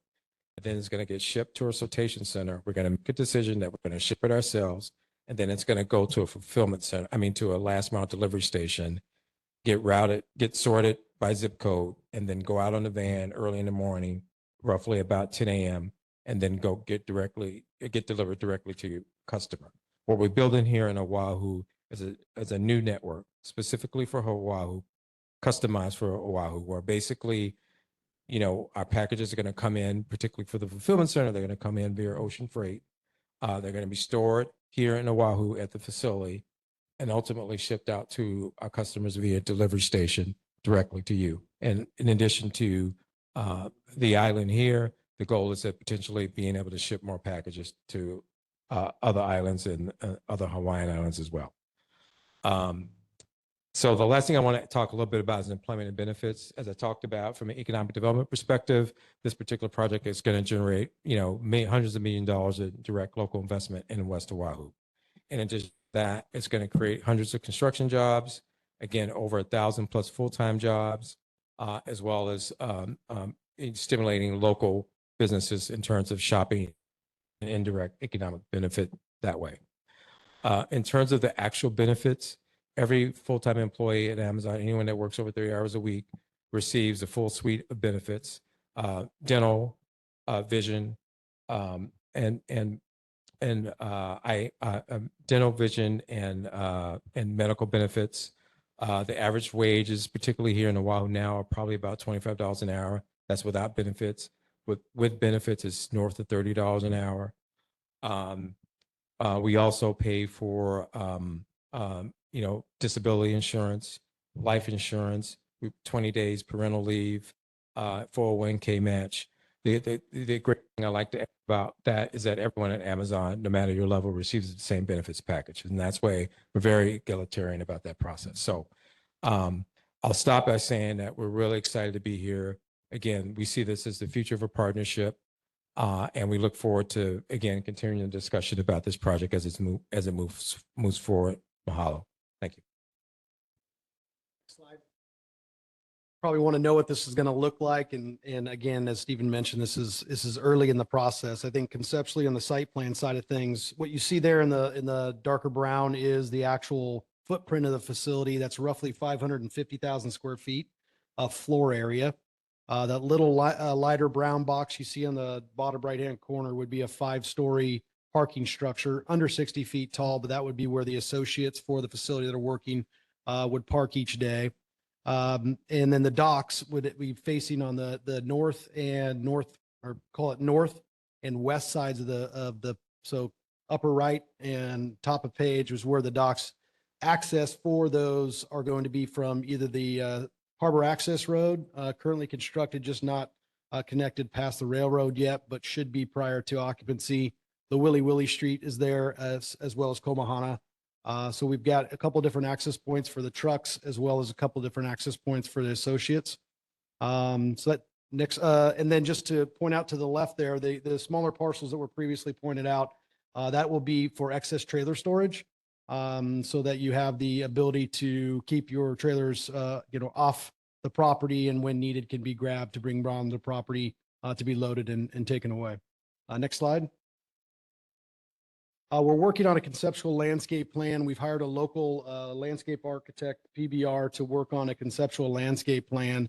The main focus here is going to be on native species representative of the region. Really spending a lot of time right now with them to come up with a conceptual plan that we'll bring back to the board to go through to get your thoughts on that as well. But I think, continuing with DTL and working with the community and getting feedback, we're going to come up with a very, a complementary palette in addition to accessories for the associates themselves. It's getting outside of a warehouse is important in your daily work, specifically in a facility like this. Next page. A little harder to read on screen, but I think you have it in front of you. What we tried to show here is an elevation. This is the stock elevations for this type of facility that Amazon builds. They have a prototypical design. It is with insulated metal panels, so very energy efficient. But what you see here is the red line that runs through the middle of the building there on the top third is representative of what 60 feet height limit looks like. The green line is a 90-foot height limit, and that is the 90-foot height limit that the neighboring northern property owner actually has height limits to now. What we want to represent there is the way the determination in zoning height is calculated is really based on how you either fill or cut your site. So although we're going to be asking for a 99-foot height limit, you can see from that green line that we really don't even exceed 90 feet from the neighboring property. It's just the way we're filling and cutting our site. Next slide. Really just to point out as well, we will be coming back with some conceptual elevations. We recognize the need to incorporate some of the culture of the land and the community into the design itself. And we've been working with Wisset Design to help us come up with some concepts in certain elements of the building that we feel like we can implement that doesn't affect the operation, but gives you a little bit more community-driven design. We're really focused as well on kind of the existing conditions. As you can tell here from, this is looking back towards Kapolei Parkway off the Harbor Access Road is to your right side there. This was all master graded throughout here for this project, and all the road systems and infrastructure were put in. Well over $40 million worth of work that exists today for this park. So just want to give you an existing conditions. Next slide. And we're really focused on view studies. We've selected 12 very specific locations that we're modeling and can model from both the ground and from the air to give you an idea of what that height looks like from different parts of the community. So this is just a representation, really Kalaeloa Boulevard and just south of Kapolei Parkway. Right there along the power line is where you're standing right now, looking at what the finished product would look from a height perspective. Existing buildings to the left there that you can see they're under construction.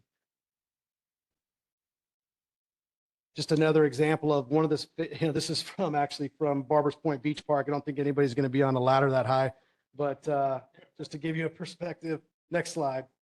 These are just a couple of examples of existing prototypical designs, both in Augusta, Georgia and San Diego, California, just to give you a little bit of better sense of what prototypically would be done. And then we're going to be coming back with something more community oriented here shortly. I'm going to turn it back over to Tracy for a quick wrap up here and a little bit more information on our next process. Okay, so thank you. Project entitlements and approvals. This slide is really just to show that, as we mentioned, Project Savoy is located in Kapolei Harborside. Beginning in the early 2000s, Kapolei Harborside underwent a very in-depth entitlement permit process. So starting with in 2006, they completed an environmental impact statement. Right after that, 2007, a state land use boundary amendment was completed. And then finally in 2008, a zone change was completed. So we just wanted to share that just to show that the breadth of actual industrial development at Kapolei Harborside was really, really looked at in detail. So as kind of, again, building on what Jason was saying, we are here and we'll be asking for a zone change approval for the fulfillment warehouse facility. As Jason mentioned, again, the height of the warehouse facility will be 99 feet tall. Currently in the industrial district, the allowable height limit is 60 feet. So we're going to come in with the zone change. We're not going to change it out of the industrial district. That stays the same. We're coming in to ask for that height district amendment specifically. And if you recall, I don't know if you remember, but earlier I had the different parcels. There was that one that was outlined in red. That is the only parcel that will undergo that zone change. So nothing else will be changed on the site. Next slide. So this is just some of the technical studies. Kapolei Harborside looked at a number of topic areas: flora, fauna, archaeology, visual, etc. And then on the right side, we have some updated technical studies. So Project Savoy will be adding a Makakilo analysis, updating the traffic study. We're looking at, as Jason said, visual and shadow studies, doing the noise assessment and landscape studies. Next slide. Okay, so this is the zone change process. There's a lot of steps, and we're here at the very beginning, kind of starting with you at the neighborhood board meeting. We're in the process of pre-application, preparing the application. Once that's completed, it'll be turned into the City Department of Planning and Permitting, who will then do their review, agents to review. Upon that completion, it'll be sent to the Planning Commission. Planning Commission will then hold their hearings, come up with their review and recommendation to the City Council. The City Council will then do their hearings and then come up with their recommendations via ordinance, which has to be signed by the mayor. So a very, very lengthy process, time for input, what have you. Next slide. And then finally, this is the anticipated project schedule, December 2025. We're here, at the neighborhood board. We appreciate you all staying so late at night. We're looking at Q1 2026 for submittal of the application. The DPP will be reviewing it and then anticipating Q3 or Q4 for the public hearings, the Planning Commission, the City Council, that happening at that time. Targeting zone change approval in Q1 2027. Following that, we'd be starting construction in Q3 2027, and then looking to complete that project in Q4 of 2029 and beginning operations. So that's pretty much it. Yeah. Yeah, and I know you folks might have questions, but to just close things out, for us, we really wanted to make sure that we engage you folks early in the process.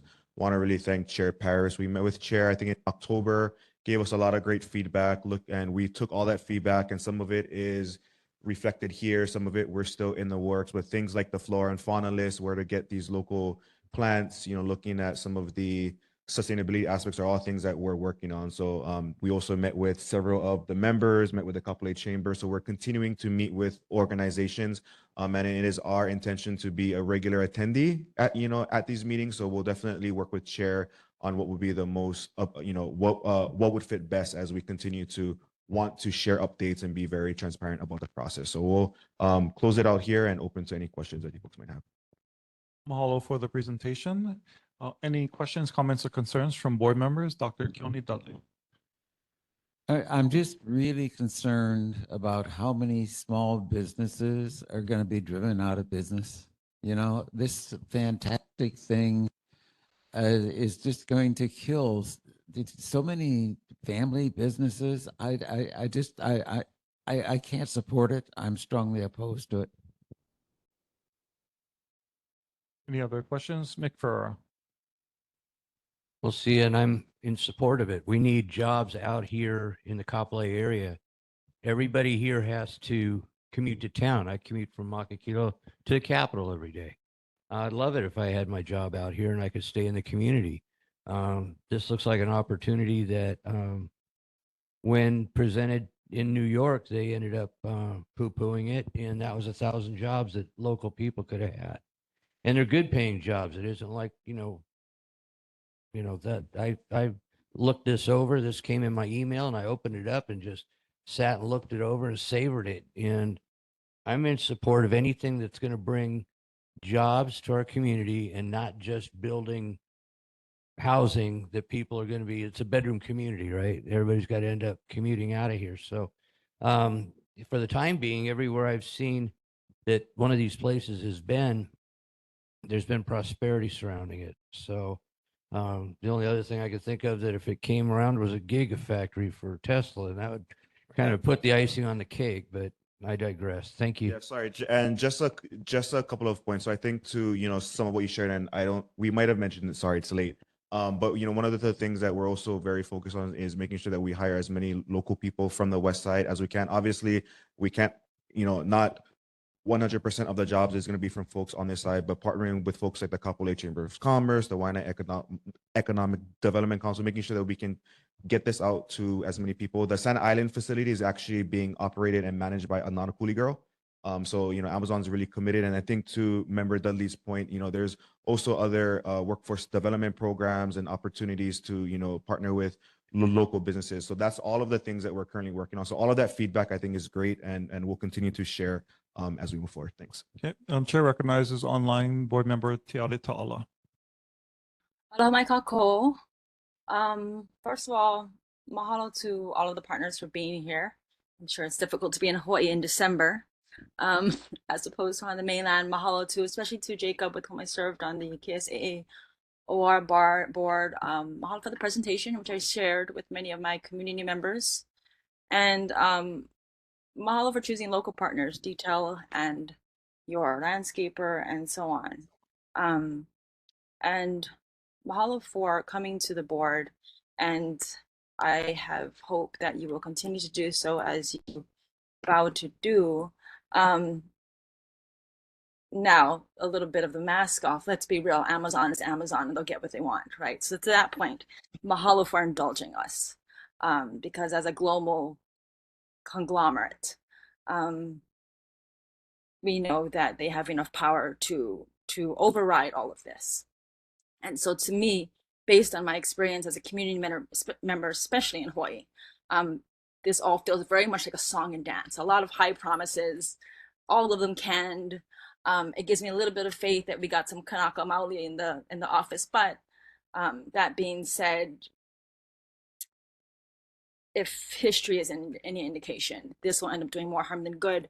I have several concerns. The proposed fulfillment center threatens Hawaii's sustainability, community well-being, economic values, beyond adding traffic, pollution, and infrastructure strain. It deepens dependence on mainland consumerism, which is a major problem that contributes to the lack of affordability here in Hawaii. So to encourage this behavior, to engender it, creates more systemic problems. And encouraging wasteful buying, fast shipping times, it kind of flies in the face of Olelo no Eau. It flies in the face of Mana'olana, of our deep Hawaiian values of the host culture here. Furthermore, Kapolei should not become another hub for more global overconsumption. If the building is built, which again, I'm sure it will because you're Amazon, and you'll get what you want, at least make it category 5 rated so we can provide safe facility for the hurricane that is sure to strike us, since we're well overdue for one. The project also risks, in my view, further concentrating corporate power and folks like indigenous people places like Hawaii always end up at the bottom of those hierarchies. As Amazon expands its dominance in online retail business, now they're brick and mortar, right, with their partnerships, Whole Foods and so on and so forth. Cloud computing, I myself am a technologist, I use AWS, which comprises the majority of their business model, actually. A lot of the local businesses face unfair competition. And we've seen that happen not just with Amazon, but with Costco and Walmart and so on and so forth. And we say, well, you know, it makes everything cheaper, but there's a cost for that, right? And we pay that cost globally. We pay it economically, we pay it socially. And I'm concerned about that. And the Hawaiian value system, those are the things that we think about, not just what's good 4 years from now, but what is good 4 generations from now. So opposing this project for me isn't about, or rather it's not, it's about more than land. It's about choosing an economy grounded in sustainability, because that is the abiding principle here, malamaina, and equity, altruism, lahui, community, over one fueled by endless consumerism. Mahalo. Mahalo, board member Tiare Ta'ala. Going now to board member Honokai Hale. I'll keep it short. Please consider building schools. Call it whatever you want. Sponsored by Amazon. Daycare centers on property, elementary, middle, high school, somewhere near you guys' location. Also, traffic problems. You can probably bus your workers in from the west side, wherever side they're at, and just bring them in on buses, depending on how shift works. You know, stuff like that. You guys got to figure it out. You guys, I know you will, but schools, we need schools. You hear all these build a school, call it Amazon or something, you know, Amazon.com or. It's funny, but we need it. Let's go to board member Carol England. Amazon, I'm just very thrilled that you came to us first before some major announcement on the news. It shows that you do care about our community and that you're taking the right steps. Thank you. Chair recognizes Vice Chair Michaela Linstone. Mahalo. I just have a suggestion or request. I kako'o or support everything that member Tiare Ta'ala said. But I also do know that Amazon has decarbonization goals and Amazon has invested in renewable energy and fuel. And I hope that you will invest in Aloha Carbon. Any other comments, questions, or concerns from the board members? Any comments, questions, or concerns from the community at large for the current Amazon development? Come on down. Hi, my name is Leslie Keating. I'm a resident. I do have a concern about how close it is to the railway, and also the fact that we do have like the last historical railway, and that, you know, is a very slow train, but it goes to Ko'olina. So I would like to see if it is going to be visible from that railway, maybe some mural drawings like Kakawako, you know, has up some really big, beautiful drawings. Also, the people at Ko'olina who spend $1,000 a night, don't know how they do it, but I'm sure they would like the building to look beautiful. And then also we are lacking water here. So although I want tons of landscaping, it has to be very drought resistant because we're on the dry side. And other than that, I mean, I do worry $25 might seem like a lot, but if you live here, you know that that's nothing. That doesn't even begin to be a full-time job. And then with the subcontractors for driving, I am worried about those jobs because those are often not as beneficial to those workers. So I would like more kerosene to who they're contracting out to and what those people's benefits are. You know, I appreciate all the union activity here, and I would love to see a union in this position as well, because this is, you know, and I know there's been a lot of Amazon has not always been in favor of unions, but I would like to see the people that are going to work there being taken care of. And when all these robotics are coming in, which, you know, I'm sure there will be, and it seems like that was highlighted here, that our workers and our people are taken care of. So that's about it. Any other community members have questions, comments, or concerns? Going to Board Member McFerra, and then we'll come back to community member after. One of the reasons why I was supporting it is because from what I understand, a lot of the stuff that you sell is from people who have sent it into your fulfillment centers, which for me, I could never do that because I'd end up having to send it all to the mainland. The shipping would be prohibitive. So having it here on island, you got a lot of local people who are businesses that can then sell their products on Amazon, and people can order it and be able to get it locally. So I think it, am I incorrect? Yeah, that is correct. So right now, about 60% of everything you buy on Amazon is made by a small business. And so you order a pair of roller skates, likely they are not from, you know, Walmart, but they're from a small business somewhere, you know, in the US that, you know, someone decided to follow a passion and make, you know, roller skates themselves. And now they can actually sell them on Amazon. We call it fulfilled by Amazon, or we call it Amazon sellers, which we actually have quite a few thousand in Hawaii itself. So local small businesses who use Amazon to sell their products online, to open up new markets for them, to create new revenue streams. And so we are definitely pro small business in everything that we do. Community member, come on down.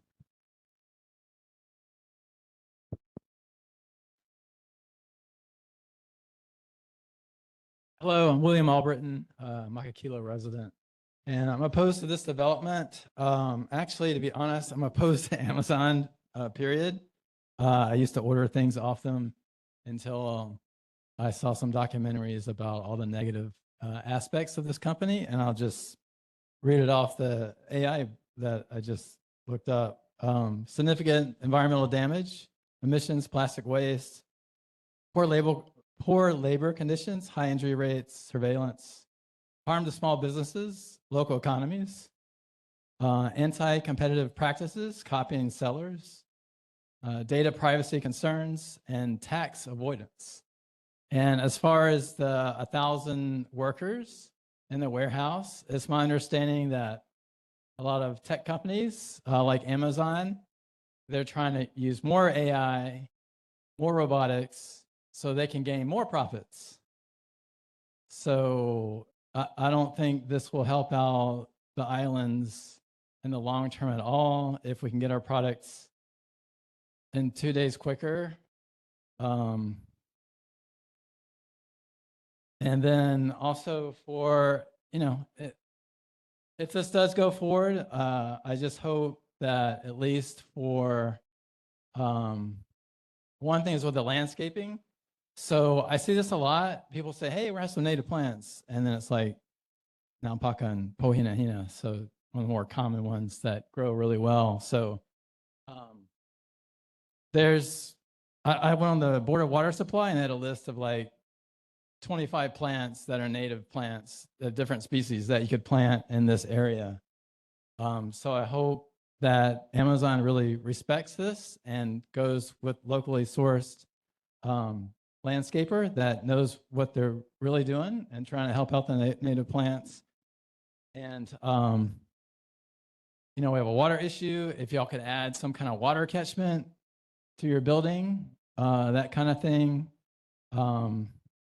if it does go forward. So I think that's all I have to say about that. But thank you.